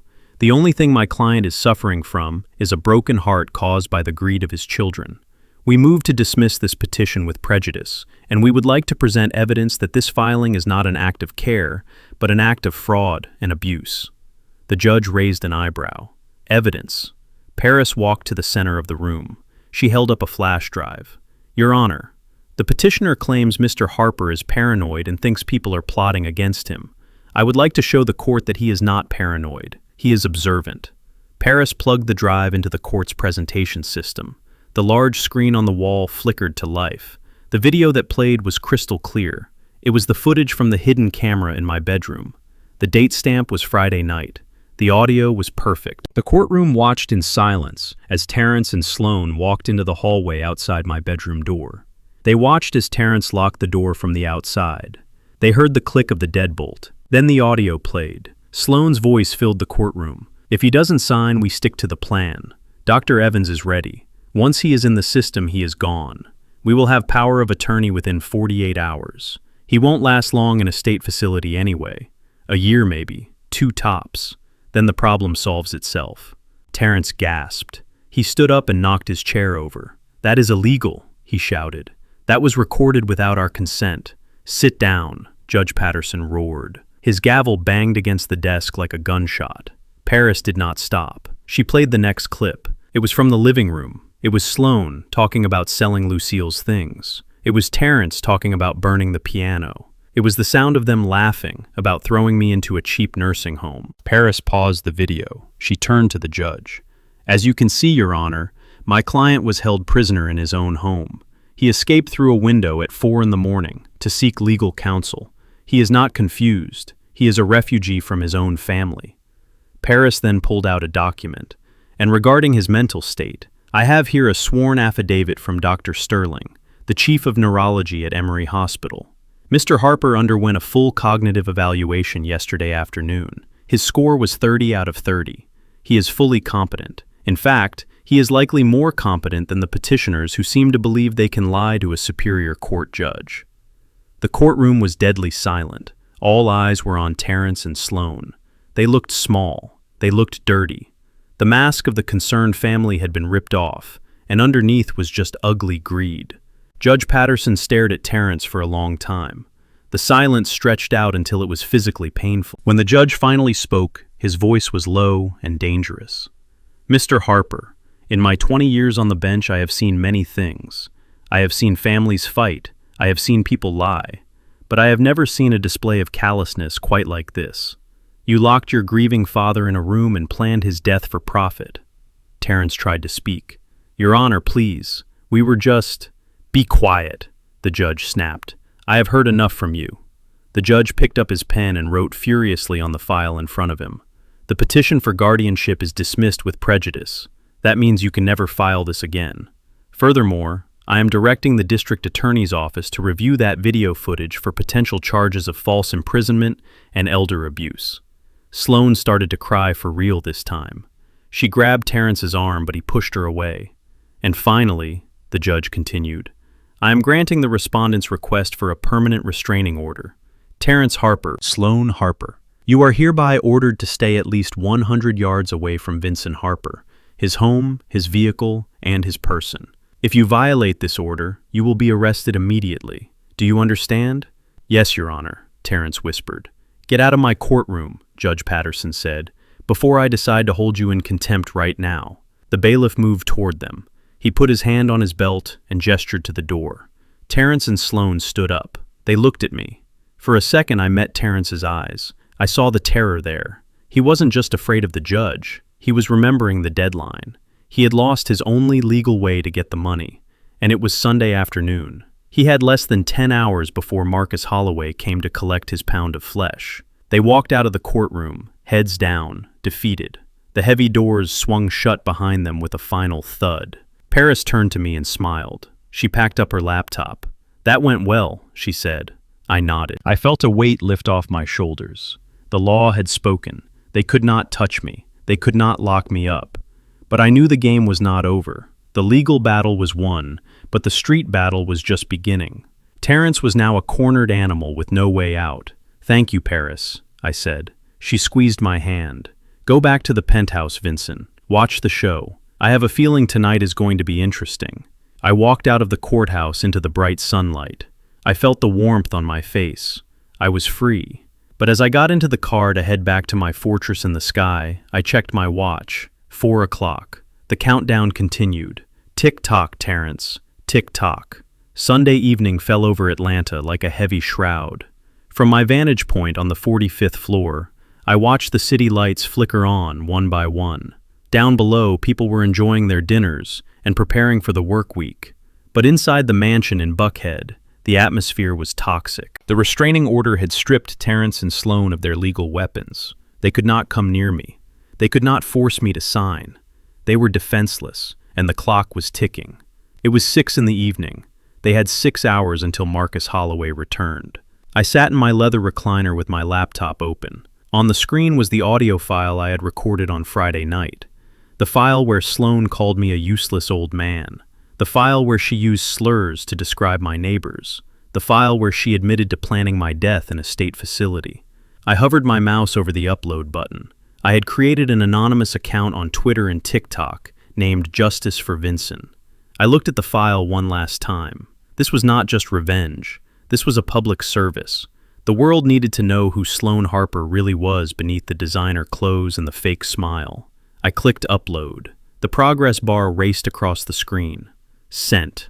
I turned my attention to the surveillance monitors. In the mansion, Sloan was sitting on the floor of the living room. She was surrounded by her collection of Hermes bags. She was taking photos of them, trying to list them on a resale site for quick cash. She looked desperate. Her hair was messy, and she was drinking wine straight from the bottle. Suddenly her phone buzzed. She ignored it. It buzzes again, and again. Within 30 seconds it was a continuous vibration rattling against the hardwood floor. Sloan picked it up expecting a buyer for her bags. I watched her face change. Confusion turned to shock. Shock turned to horror. She dropped the phone as if it burned her hand. "What is happening?" she whispered to the empty room. She picked the phone up again. Her notifications were scrolling so fast she could not read them. Thousands of comments, thousands of shares. The audio clip was viral. The internet moves faster than any court of law. People were listening to her cruel voice, mocking a grieving widower. They heard the racism dripping from her words. They heard the entitlement. Kendra ran into the room. She was holding her phone and screaming. "Mom, what did you do?" Kendra yelled. "Look at TikTok. You are trending. Everyone is trending. Hashtag Evil Sloan is the #1 hashtag in the country." Sloan shook her head. "No, that is fake. That is AI. I never said that. Stop lying," Kendra screamed. "I recognize your voice. I recognize the background noise. You said those things about Grandpa. And now everyone knows." Kendra threw her phone onto the sofa. She was hysterical. "My comments section is a war zone. People are calling me the daughter of a monster. I am losing followers by the second. 10,000 people unfollowed me in the last 5 minutes. Do you know what this does to my brand?" Sloan stood up. She tried to take charge. "Quiet, Kendra. We can fix this. I will hire a crisis PR firm. We will release a statement saying the audio was doctored by a disgruntled employee. We just need to get ahead of the narrative." But the narrative was already miles ahead of her. Her phone chimed with a different sound. It was the priority notification for her work email. Sloan froze. She knew that sound. It was her boss, the CEO of the fashion house where she worked as the director of communications. She opened the email. Her hands were shaking so badly she almost dropped the phone again. I zoomed in on the camera feed, but I didn't need to see the screen. I could read the email on her face. "Effective immediately." Sloan read aloud, her voice trembling. "Due to the emergence of audio materials that violate our company's core values of diversity and inclusion, your employment is terminated. Security has been notified to clear your desk. Do not return to the office." She looked up at Kendra. "I got fired. They fired me over email on a Sunday." It did not stop there. Kendra's phone started ringing. It was her agent. Kendra put it on speaker. I could hear the agent's voice loud and clear. "Kendra, we have a problem. Revolve just pulled the contract. Sephora is putting the campaign on hold. They do not want to be associated with the Harper name right now. The toxicity is radioactive. I am sorry, but I have to drop you as a client. Good luck." The line went dead. Kendra stared at the phone. Her career as an influencer was built on the illusion of a perfect, wealthy life. That illusion had just been shattered by her mother's own words. Kendra looked at Sloan with pure hatred. "I hate you," Kendra whispered. "You ruined everything. You ruined Dad. You ruined Grandpa. And now you ruined me. Kendra turned and ran out of the room. I heard the front door slam moments later. She was fleeing the sinking ship, but she had nowhere to go. Sloane stood alone in the wreckage of her life. She had lost her job. She had lost her reputation. She had lost her daughter's respect. And she still owed $2 million to a man who was coming to collect in 5 hours. Terrence walked into the room. He had been in the garage trying to find something of value in the boxes they had haphazardly packed. He looked defeated. He was covered in dust and sweat. "What is all the noise?" Terrence asked. "Why was Kendra screaming?" Sloane looked at him. She did not tell him about the firing. She did not tell him about the viral audio. She went into survival mode. She needed a scapegoat. "She is just being dramatic," Sloane lied. "Terrence, did you find anything? Did you find the coin collection your father used to talk about?" Terrence shook his head. "No, it is gone. He must have sold it years ago. We have nothing, Sloane. We have absolutely nothing."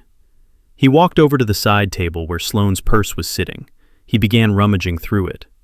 "What are you doing?" Sloane snapped, trying to grab the bag. "I am looking for your car keys," Terrence said. "We can sell your Mercedes. It is in your name. We can drive it to CarMax right now. They might give us $60,000. It is not enough, but it is something to give Holloway to buy us another day." He dumped the contents of her purse onto the table. Lipstick, mints, credit cards, and a folded piece of paper. It was a bank receipt. Terrence picked up the paper. Sloane lunged for it, but he was faster. "Give that to me," Sloane shrieked. "It is just trash." Terrence unfolded the receipt. He read it. His eyes went wide. The color drained from his face. "This is dated yesterday," Terrence said, his voice barely a whisper. "A wire transfer. $100,000. Sent to Marie Miller. That is your mother." Sloane stopped fighting. She stepped back. Her eyes darted around the room looking for an exit. Terrence looked up at her. The betrayal in his eyes was deeper than anything I had ever seen. "We were begging my father for money," Terrence said. "I was on my knees crying to you about Holloway. I told you he was going to cut off my fingers. You told me we were broke. You told me we had zero liquidity. And all this time you had $100,000 sitting in your personal account. And you sent it to your mother instead of saving me." Sloane crossed her arms. She didn't apologize. The mask fell off completely. "Of course I sent it to her." Sloane spat. "I knew this was going to crash, Terrence. I am not stupid. I needed a safety net. I needed to make sure that when you dragged us down to hell, I would have something left to start over." "You were planning to leave me," Terrence realized. "You were stashing money to leave me. I was protecting myself." Sloane screamed. "Look at you, Terrence. You are a loser. You are a gambling addict who lost everything. You let your father outsmart you. You let a loan shark into our house. Why would I bet on a losing horse?" Terrence snapped. The fear and the alcohol and the betrayal boiled over. He let out a roar of pure rage. He lunged at her. He grabbed her by the shoulders and threw her onto the sofa. "You thief!" he screamed. "That was my money. That was the money I stole from the company accounts before I got fired. You stole my stolen money." Sloane fought back. She scratched his face with her manicured nails, drawing blood. She kicked him in the stomach. "Get off me, you pathetic excuse for a man," she yelled. They rolled onto the floor, knocking over the expensive vase I had watched them buy yesterday. It shattered into 1,000 pieces. They didn't care. They were tearing at each other's clothes, screaming obscenities. It was ugly. It was primal. It was the end of their marriage playing out in high-definition violence. I watched from my penthouse. I did not smile. I did not laugh. It was a tragedy. Two people who had everything, but were so consumed by greed that they ended up fighting like rats in a cage. Terrence pinned her down. "Give me the password," he shouted. "Give me the password to your mother's account. I need that money back. I spent it." Sloane lied, gasping for air. "It is gone. She already spent it on her mortgage." "Liar," Terrence screamed. He raised his hand to strike her, but he stopped. The doorbell rang. It was not a normal ring. It was a long, persistent buzzer. They both froze. They looked at the door. Then they looked at the clock on the wall. It was 8 o'clock. Holloway was early. Terrence scrambled off of Sloane. He looked at the door with terror. He looked at his wife, who was bleeding from a cut on her lip. He looked at his own torn shirt. "He is here," Terrence whispered. Sloane sat up. She wiped the blood from her mouth. "You are on your own, Terrence," she said coldly. "I do not owe him anything." She stood up and ran toward the back door, toward the kitchen and the servants' entrance. She was abandoning him. Terrence stood alone in the foyer. The doorbell rang again, louder this time, and then a heavy fist pounded on the wood. "Open up, Terrence," a voice boomed from outside. "We know you are in there." I took a sip of my whiskey. The final act was beginning. Terrence had no money, no wife, no father to save him. He had only the consequences of his own actions standing on the other side of that door, and the door was about to open. The door to the mansion did not open for a friendly visit. It burst open with the force of a battering ram. I watched on my monitor as the heavy oak wood splintered and gave way. It was not Marcus Holloway who entered first. It was the Fulton County Sheriff, accompanied by a team of private security contractors hired by the bank. Behind them stood the real estate agent who had handed over the keys just 24 hours earlier. He looked furious. Terrence stood in the foyer, frozen in terror. He was still wearing his torn shirt from the fight with Sloane. Sloane was cowering near the stairs, wiping blood from her lip. The sheriff did not care about their domestic dispute. He cared about trespassing. He announced in a booming voice that the occupancy agreement was null and void due to wire fraud. He shouted that the bank had flagged the transfer documents as forgeries. He told them they had exactly 10 minutes to vacate the premises before they would be arrested for criminal trespassing and grand larceny. I took a sip of my whiskey and watched the ants scatter. It was a chaotic, beautiful scene. Sloane tried to run upstairs to grab her jewelry box, but a security guard blocked her path. He told her that anything inside the house was now considered evidence of fraud and could not be removed. She screamed at him. She tried to scratch his face like she had scratched Terrence, but the guard was a professional. He simply grabbed her arm and marched her toward the door. Kendra came running from the kitchen. She was holding her designer dog and a half-empty bottle of champagne. She looked confused and terrified. She asked what was happening. She asked why there were men with guns in their new house. The sheriff did not answer. He pointed to the door. They were herded out onto the front lawn like cattle. They were not allowed to take their bags. They were not allowed to take their coats. They stood on the manicured grass, shivering in the cool evening air, while the security team began boarding up the entrance they had just walked through. But the nightmare was only beginning. As they stood there arguing with the sheriff, a black SUV pulled up to the curb. It was Marcus Holloway. The loan shark had arrived. He stepped out of the vehicle. He did not look happy. He walked right past the sheriff, who seemed to know better than to interfere with a man like Holloway. He walked straight up to Terrence. Holloway did not yell. He spoke softly, but the microphone on the porch camera picked up every word. He told Terrence that he had just come from the old house on Oak Street. He told Terrence that he had tried to take possession of the property that Terrence had secretly put up as collateral for the loan.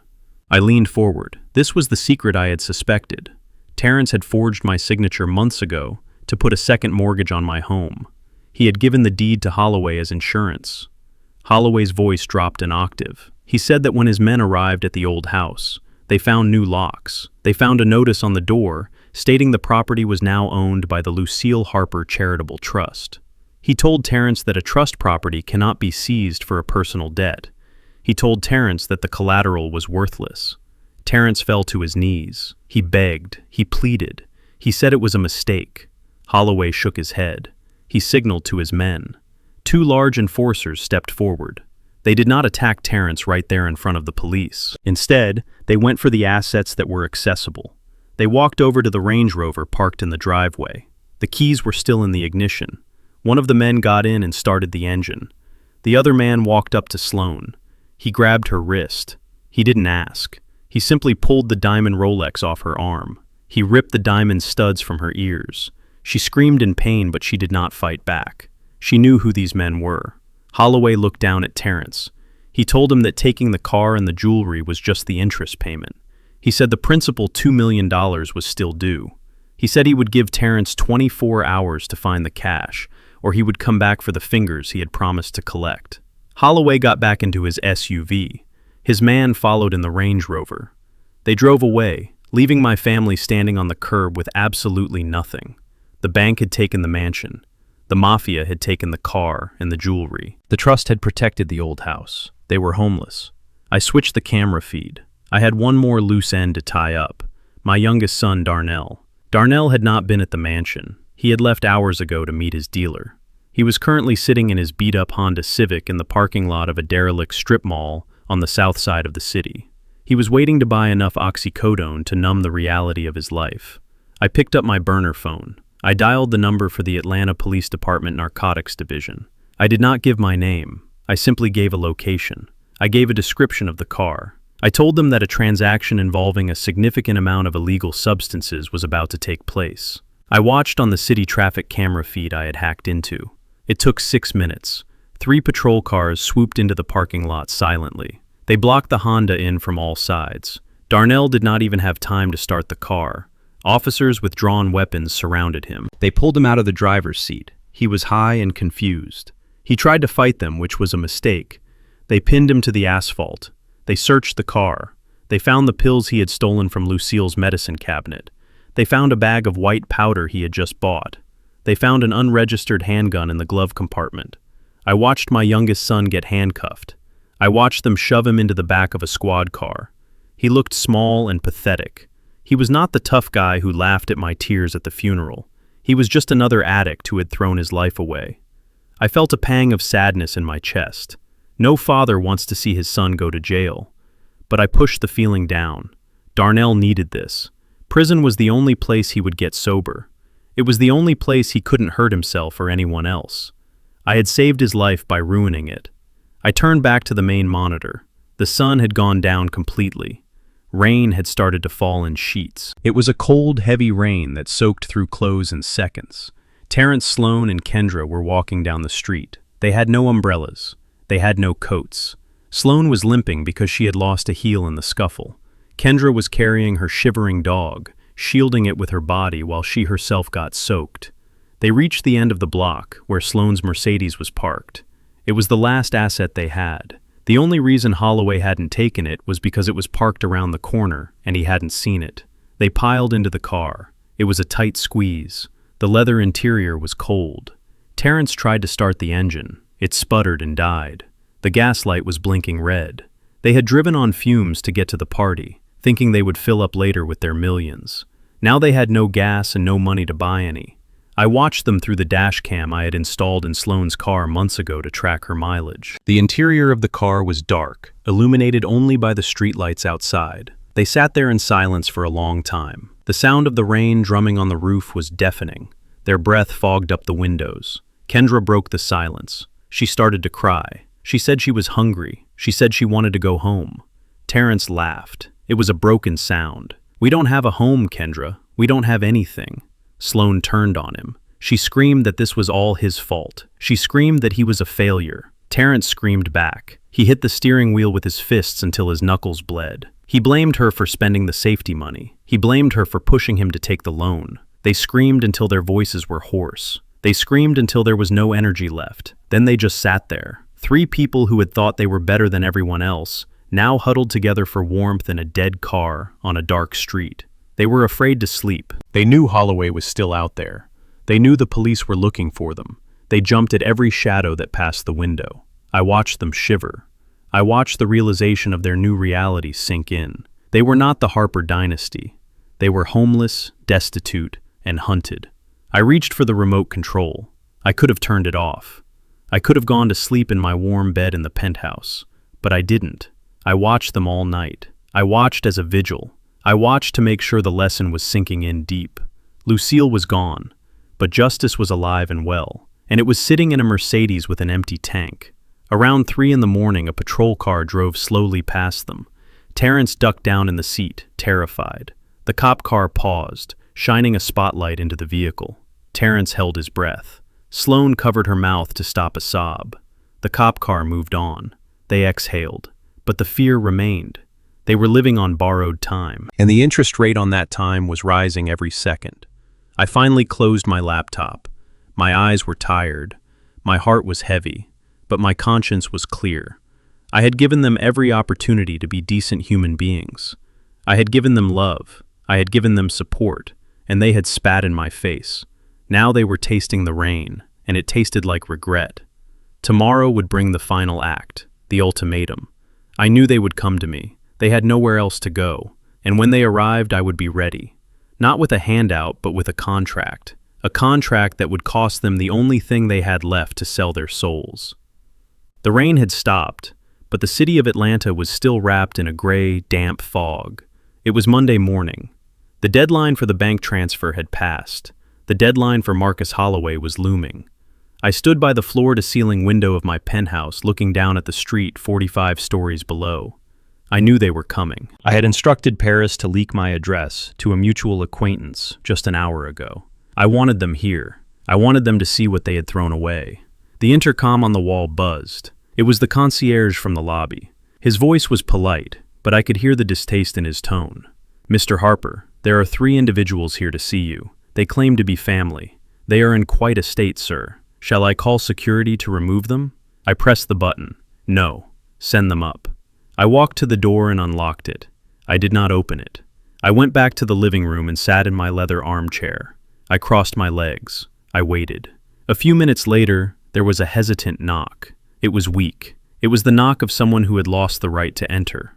"Come in," I said, my voice carrying through the silent apartment. The door opened slowly. Terrence walked in first, then Sloane, then Kendra. The sight of them was almost shocking. Just 3 days ago, they looked like the cover of a fashion magazine. Now they looked like refugees from a disaster zone. Terrence's suit was stained with mud and sweat. He had lost a shoe somewhere and was walking with a limp. His face was covered in stubble and his eyes were bloodshot.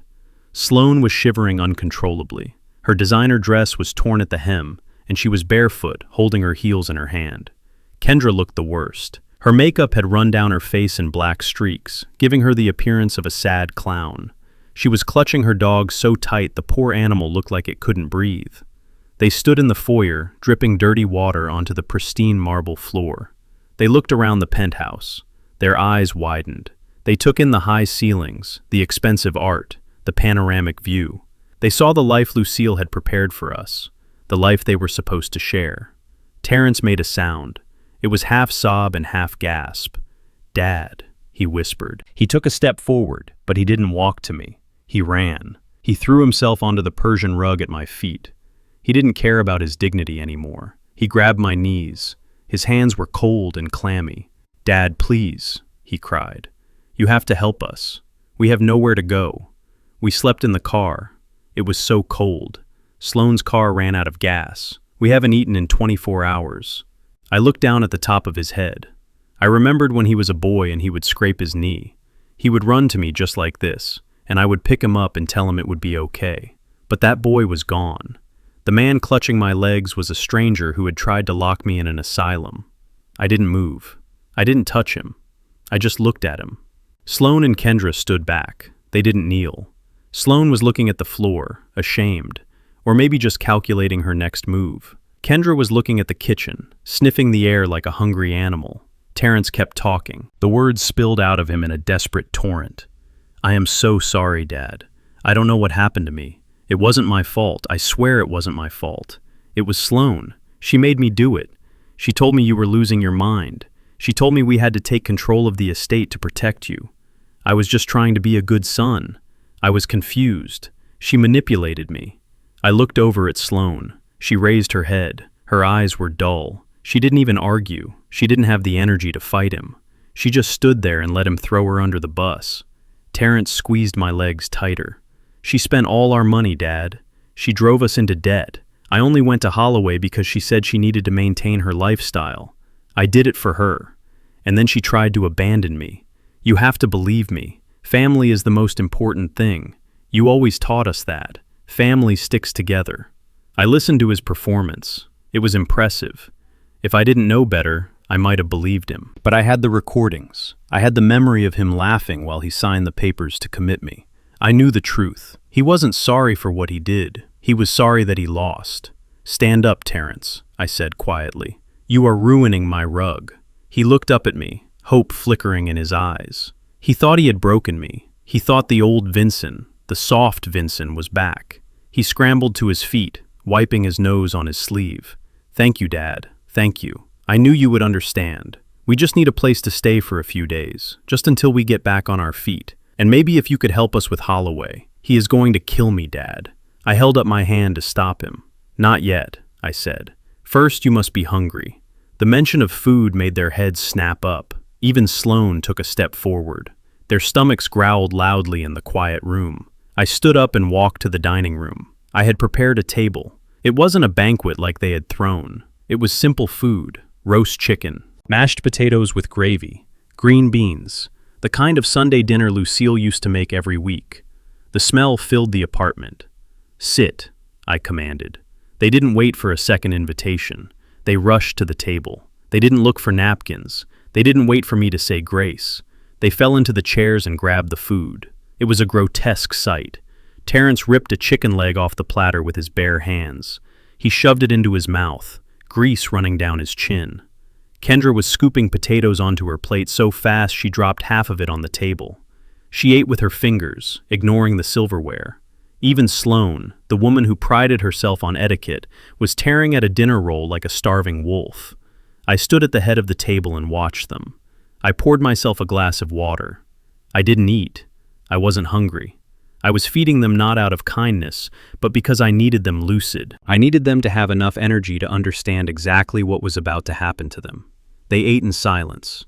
The only sounds were the clinking of china and the chewing. They didn't look at each other. They didn't look at me.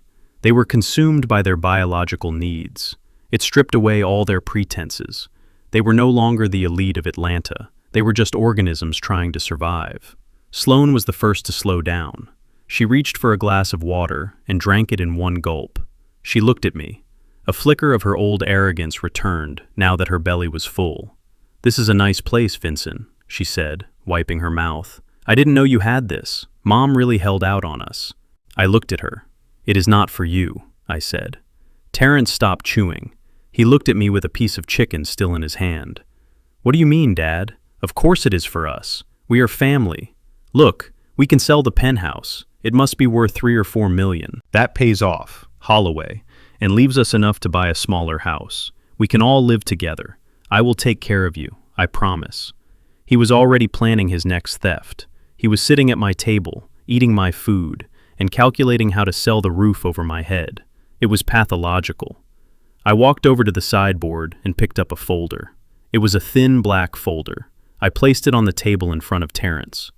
"Eat up," I said, my voice dropping to a temperature that froze the room. "Enjoy the meal. It is the last thing you will ever get from me for free." Terrence looked at the folder. "What is this?" he asked. "It is a contract," I said.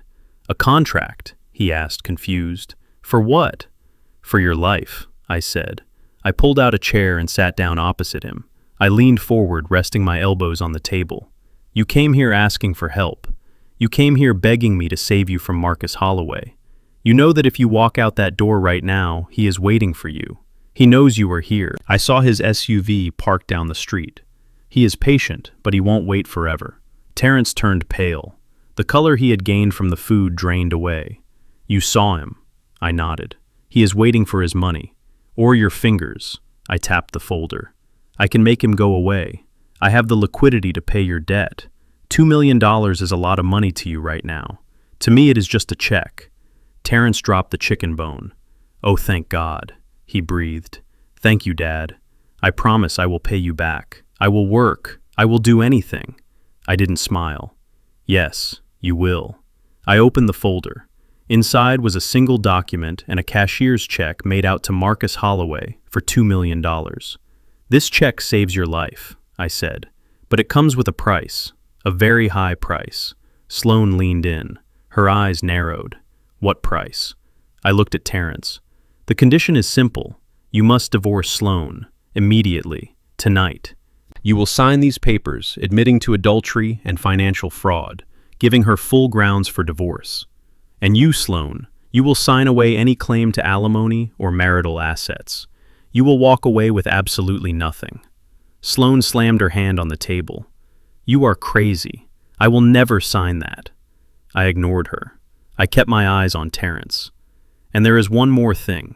You, Terrence, and you, Kendra. You will agree to sign up for a 3-year program at the Sheer Hope Rehabilitation Center in Alabama. It is a working farm. You will work. You will clean. You will learn what manual labor feels like.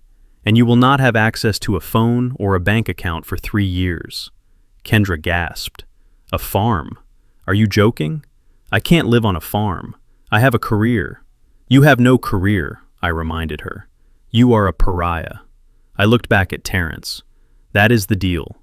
You divorce the woman who destroyed our family. You go to rehab. You learn to be a man. Or you walk out that door and explain to Mr. Holloway why you don't have his money. Terrence looked at the check. Then he looked at Sloan.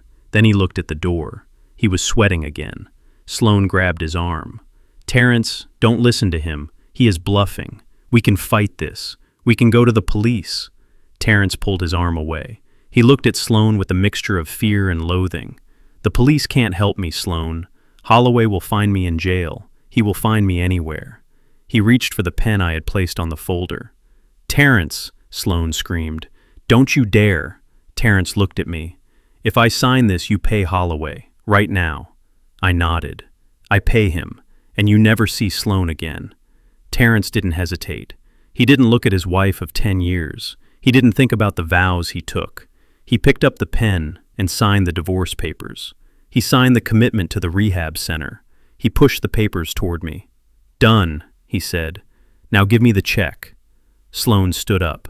She knocked her chair over. You bastard, she screamed at Terrence. You coward. She lunged across the table trying to grab the papers. I caught her wrist. My grip was iron. It is done, Sloan, I said.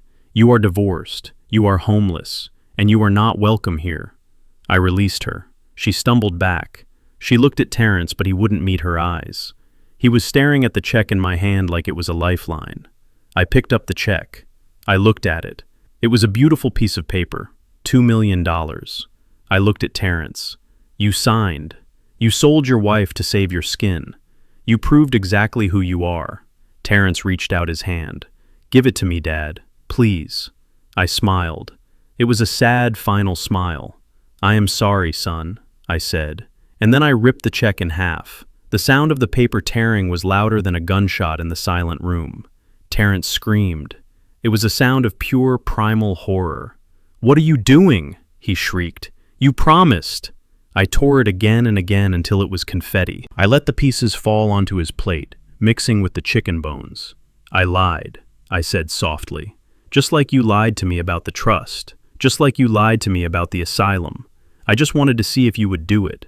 I wanted to see if you would sacrifice the only person who stuck by you to save yourself. And you did. Terrence fell back in his chair, unable to breathe.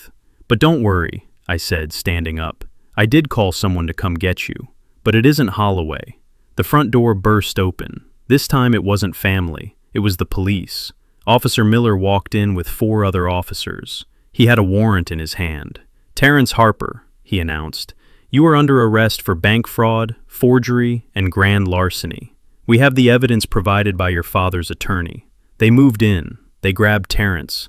They grabbed Sloan. They grabbed Kendra. Terrence was screaming as they handcuffed him. You tricked me. You tricked me. I stood by the window and watched them drag my children away. I didn't trick you, son, I said to the empty room.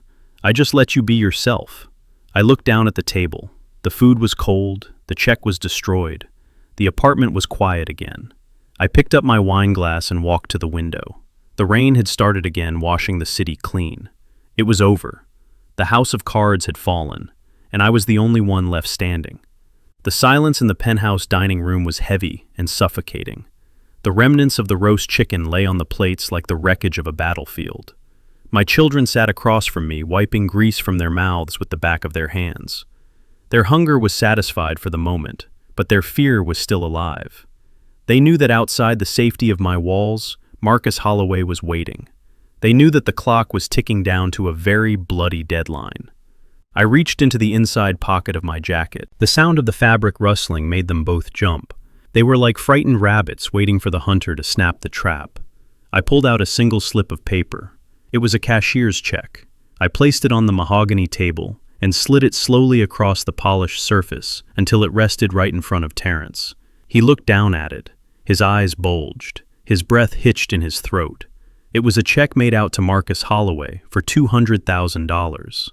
It is not the full $2 million, I said, my voice calm and steady. But it is the interest payment.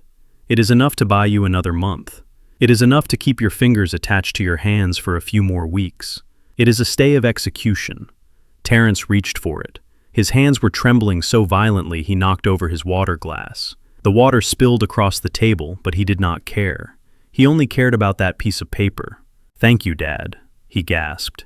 "Oh, thank you. I knew you would not let me down. I knew you still loved me." He tried to grab the check, but I slammed my hand down on top of it. My palm covered the numbers. My wedding ring clicked against the wood. "I did not say you could have it," I said. "This check is not a gift, Terence. It is a purchase." Terence looked up at me. His smile faltered. "A purchase?" he asked. "What are you buying?" "I am buying your freedom," I said.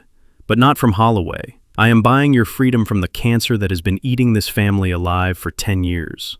I signaled to Paris, who had been standing silently in the shadows of the hallway. She walked forward and placed a thick document on the table next to the check. It was bound in a blue legal folder. Terence looked at the folder. Then he looked at Sloane. Sloane was sitting very still. Her face was pale. She sensed the danger before he did. She knew me better than he did. She knew that I did not do half measures. "What is that?" Sloane whispered. I looked her dead in the eye. "It is a petition for an uncontested divorce." The room went dead silent. You could hear the hum of the refrigerator in the kitchen. You could hear the rain hitting the glass windows. I turned my gaze back to Terence. "Here is the deal, son. You sign these papers right now. You dissolve your marriage. You admit to adultery. You admit to financial incompatibility. You grant Sloane absolutely nothing. No alimony, no settlement. You cut her loose completely." Terence looked at the papers. Then he looked at the check under my hand. "And if I sign?" he asked. "If you sign, I give you the check," I said. "You take it to Holloway tonight. You save your skin. You get a fresh start. But if you do not sign, I tear this check up right now, and I call security to escort you both out to the curb where Holloway is waiting." Sloane stood up. Her chair scraped loudly against the floor. "You cannot be serious," she screamed. "This is blackmail. You are trying to destroy my marriage." I did not look at her. I kept my eyes on Terence. I was not destroying his marriage. I was saving his soul. I was forcing him to choose between the woman who had corrupted him and his own survival. Terence looked at Sloane. He looked at the woman who had pushed him to borrow the money, the woman who had spent his stolen funds on herself, the woman who had tried to abandon him when the police came. Sloane saw the look in his eyes. She saw the calculation. She saw the fear. And for the first time in her life, Sloane Harper looked terrified. "Terence," she said, her voice shaking, "don't listen to him. We are a team. We are partners. We can figure this out together. We don't need his money." Terence laughed. It was a dry, bitter sound. "Figure it out," he asked. "How?" "Sloane, how do we figure out $2 million? You have no job. I have no job. We have no house. We have nothing." Sloane walked around the table. She grabbed his shoulders. She tried to use the charm that had worked on him for a decade. "We have each other," she pleaded. "I love you, Terence. Doesn't that mean anything? We promised. Till death do us part." I lifted my hand slightly, revealing the check. The number $200,000 seemed to glow under the chandelier. "Death is coming, Terence," I said softly. "Holloway is downstairs. He has a pair of garden shears in his trunk. He is not a patient man." Terence looked at the check. Then he looked at his hand. He looked at his fingers. He imagined the pain. He imagined the blood. The survival instinct kicked in. It was primal, and it was ugly. He shook Sloane's hands off his shoulders. He didn't just push her away. He shoved her. She stumbled back and hit the wall. "I am sorry, Sloane," Terence said. His voice was flat. He sounded dead inside. "I cannot do it. I cannot die for you. Not after what you did to me. Not after you tried to run away with that money." He grabbed the pen Paris offered him. He didn't read the divorce papers. He didn't ask about the terms. He flipped to the signature page. He scribbled his name. Terence Harper. Terence Harper. Terence Harper. He signed every copy. He signed away 10 years of marriage in 10 seconds. He threw the pen down. He looked at me. "Done," he said. "Now give me the check." I slid the check across the table. He grabbed it like a drowning man grabbing a life raft. He held it to his chest and closed his eyes. He was safe. He was a coward, but he was safe. Sloane stood against the wall. She was trembling.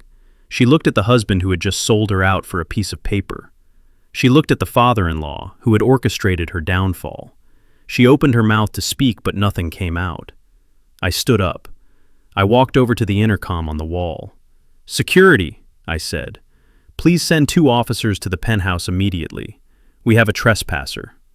Sloane found her voice. "You are a monster, Vincent," she spat. "You are a sick old man playing God." I turned to her. "No, Sloane, I am not playing God. I am just taking out the trash." I pointed to the door. "Get out." Sloane didn't move. She looked at Terrence. She was waiting for him to defend her. She was waiting for him to say it was all a trick. But Terrence didn't look up. He was busy folding the check and putting it into his pocket. He wouldn't even look at her. "Terrence," she whispered. "Please. I have nowhere to go. My accounts are frozen. My friends have blocked me. I have no car. It is raining." Terrence stood up. He walked over to her. For a second I thought he might hug her. I thought he might give her some cash. But he didn't. He grabbed her by the arm. He spun her around and marched her toward the door. "You heard him," Terrence said, his voice cold and hard. "You have to go. You are trespassing." He opened the heavy front door and shoved her into the hallway. She stumbled and fell onto the marble floor of the foyer. "Terrence!" she screamed. "You can't do this. I am your wife." "Not anymore," Terrence said. He held up the signed papers. "You were just a mistake I made." He reached for the door handle. "Wait," Sloane cried. She crawled toward him. Her dress was torn. Her mascara was running. She looked pathetic. "Just give me 5 minutes. Just let me call a taxi, please, Terrence." "Go away, Sloane," Terrence said. "Go find another idiot to ruin. I am done." He slammed the door in her face. The sound echoed through the penthouse like a thunderclap. We heard her screaming on the other side. We heard her pounding on the wood. She was cursing us. She was cursing the world. She was screaming that she would get revenge. But then the elevator chimed. We heard the heavy boots of the security guards. We heard a brief struggle, and then we heard the elevator doors close. The screaming stopped. The silence returned. Terrence leaned his forehead against the closed door. He was breathing hard. He stayed there for a long time. When he turned around, his face was blank. He looked like a man who had just survived a plane crash, but lost his soul in the wreckage. "I got the check, Dad," he said quietly. "I did what you asked. Is it over? Can I stay here tonight?" I looked at my son, the man who had just thrown his wife to the wolves to save his own skin. He thought the test was over. He thought he had passed. He didn't realize that the check was just the first step. He didn't realize that the rehab center was waiting. And he certainly didn't realize that the police were already on their way up for him too. I walked back to the table and sat down. I picked up my glass of wine. "Sit down, Terrence," I said. "We still have dessert." Terrence walked back to the table. He sat down, clutching the check in his pocket. He looked relieved. He looked empty. I took a sip of wine. The flavor was rich and complex. It tasted like victory, but it also tasted a little bit like sorrow. Because tonight, I hadn't just defeated a villain. I had confirmed that my son was one too. Terrence sat across from me with his hand outstretched. His palm was open, waiting for the paper that would save his life. The silence in the penthouse was absolute. The only sound was the rain beating against the glass walls like a drum roll for an execution. Terrence looked at the check. He looked at the zeros. He saw his salvation. He saw a future where he could walk away from his debts and start over. He had just thrown his wife into the hallway like a bag of trash to get this money. He had sold his marriage, his loyalty, and his dignity for $200,000. I picked up the check. The paper felt crisp and expensive between my fingers. I held it up to the light of the chandelier. I looked at Terrence. His eyes were wide and desperate. He looked like a dog waiting for a treat. He licked his lips. "Give it to me, Dad," he whispered. "Please. I did what you asked. I signed the papers. She is gone." I looked at my son. I looked deep into his eyes, searching for even a speck of remorse. I searched for a hint of hesitation. I searched for the boy I used to carry on my shoulders. But there was nothing there. There was only greed. There was only fear. There was only a hollow shell of a man who would burn the world down to keep himself warm. "You really did it," I said softly. You really threw her away.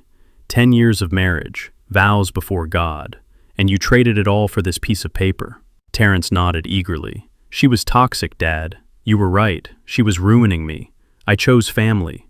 I chose you. I smiled. It was a cold smile.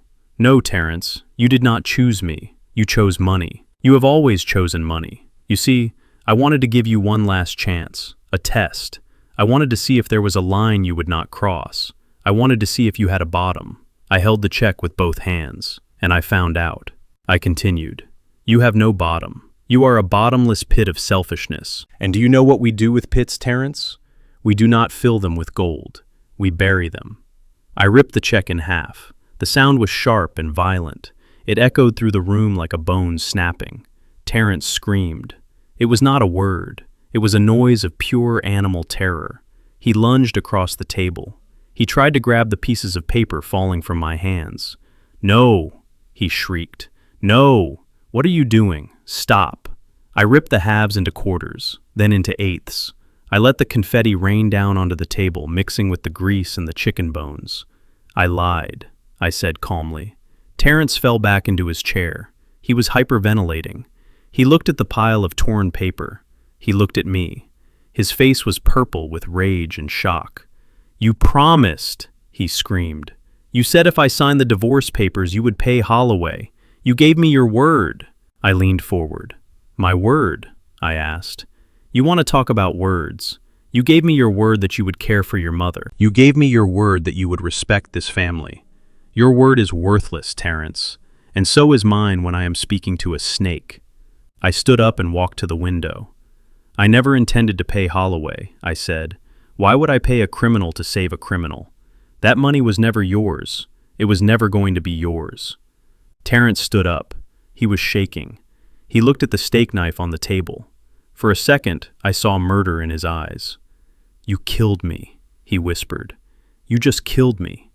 Holloway is going to come for me. He is going to cut me into pieces, and it is all your fault. No, I said, turning to face him. It is not my fault, and Holloway is not coming for you. Not tonight.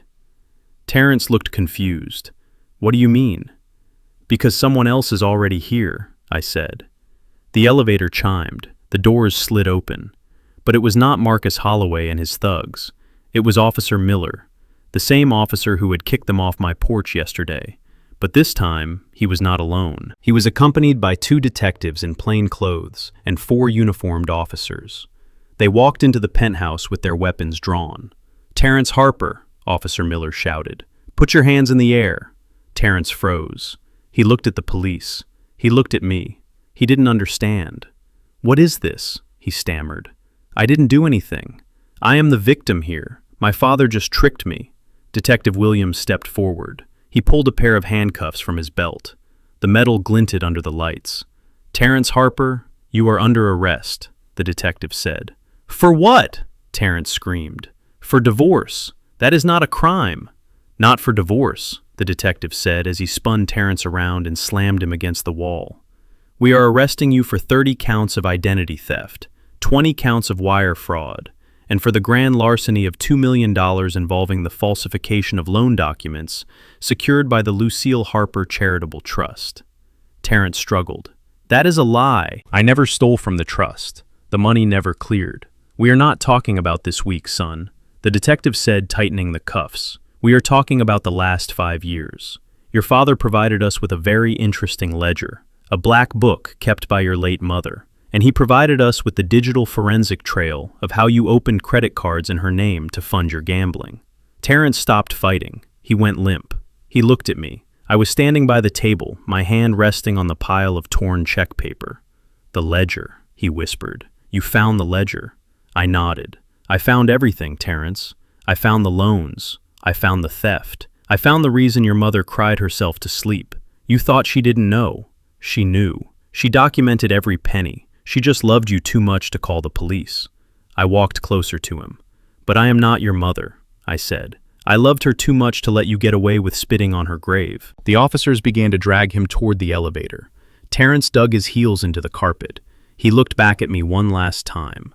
There was no anger left. only a pathetic realization of total loss. But the money, Dad, he pleaded. The $10 million, the insurance, the trust, what happens to it? If I go to jail, who gets it? Kendra, Darnell. I laughed. It was a dry, humorless sound. Kendra is on her way to a detention center for credit card fraud. Darnell is already in a cell for possession of narcotics, and you are going to federal prison. I picked up the wine glass Lucille had loved. As for the money, I said, taking a sip, you can stop worrying about it. It is gone. Gone. Terrence gasped. Transferred, I said. This morning at 9 o'clock, while you were crying in the lobby, I wired the entire estate, every single cent. $10 million. Where? Terrence shouted. Where did you send it? To the Lucille Harper Scholarship Fund, I said. It will pay for the college education of 200 underprivileged children from South Atlanta. Children who know the value of hard work. Children who will appreciate it. Children who will become the family I wish I had raised. Terrence stared at me, his mouth hung open. The realization hit him like a physical blow. The fortune he had killed for, the fortune he had destroyed his life for, was gone. It was going to strangers. You are crazy, he whispered. You gave it all away. I didn't give it away, I said. I invested it. In the future. Take him away, I told the officers.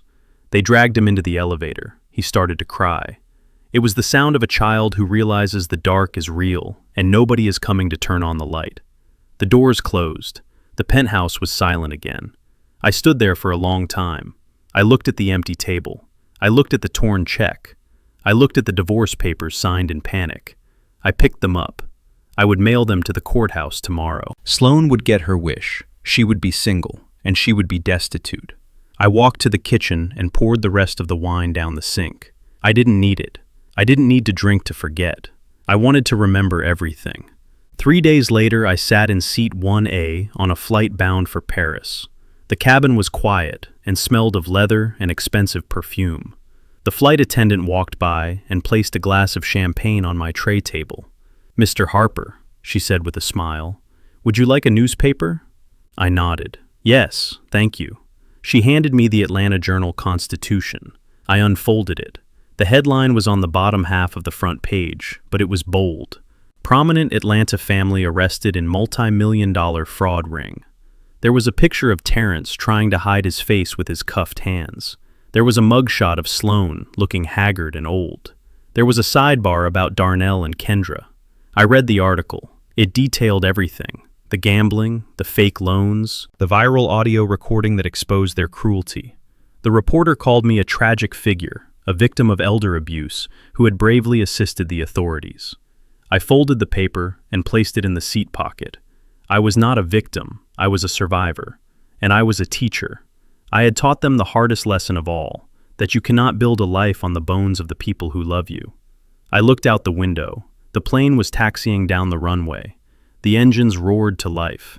I felt the thrust pushing me back into the seat. We lifted off, leaving the ground behind. I watched the city of Atlanta shrink below me. Somewhere down there in that maze of concrete and steel, my children were sitting in cells, wearing orange jumpsuits, eating food that tasted like cardboard. They were blaming me. They were blaming each other. They would spend the next 10 years learning that actions have consequences. But I was up here. I was rising above the clouds. The sun burst through the window, filling the cabin with golden light. I picked up the champagne. I held it up to the empty seat next to me. To us, Lucille, I whispered. I took a sip. It was cold and crisp. I reached into my pocket and pulled out a small photo. It was a picture of us, from 40 years ago. We were young and poor, standing in front of our first pickup truck. We had nothing, but we had everything. I put the photo back. I closed my eyes. I was 68 years old. I was alone. I had no heirs, but for the first time in a long time, I felt peace. The pilot's voice came over the intercom, announcing our flight time to France. I reclined my seat. I had a lot of work to do when I landed. There were scholarship applications to review. There were young people to meet. There was a new life to build. My children wanted me to die so they could live. Instead, I had to let them go so I could finally breathe. The plane banked left, turning toward the ocean. I didn't look back. There was nothing back there for me anymore. The pews were empty. The house was sold. the money was gone, and I was free. I learned that the hardest part of being a parent is not raising children, it is knowing when to let them go. For years, I thought my job was to protect them from the world, but I realized I was only protecting them from the consequences of their own greed. True legacy is not about the money you leave behind, but the values you instill. If those values are rejected, then the money becomes a poison. I walk away with a light heart, knowing that sometimes the greatest act of love is a harsh lesson. I did not lose my family. I found my dignity. If you believe that respect must be earned and not just inherited, hit that like button and subscribe to the channel. Tell me in the comments below, would you have torn up the check, or would you have given your child one last chance? I read every single comment. See you in the next story.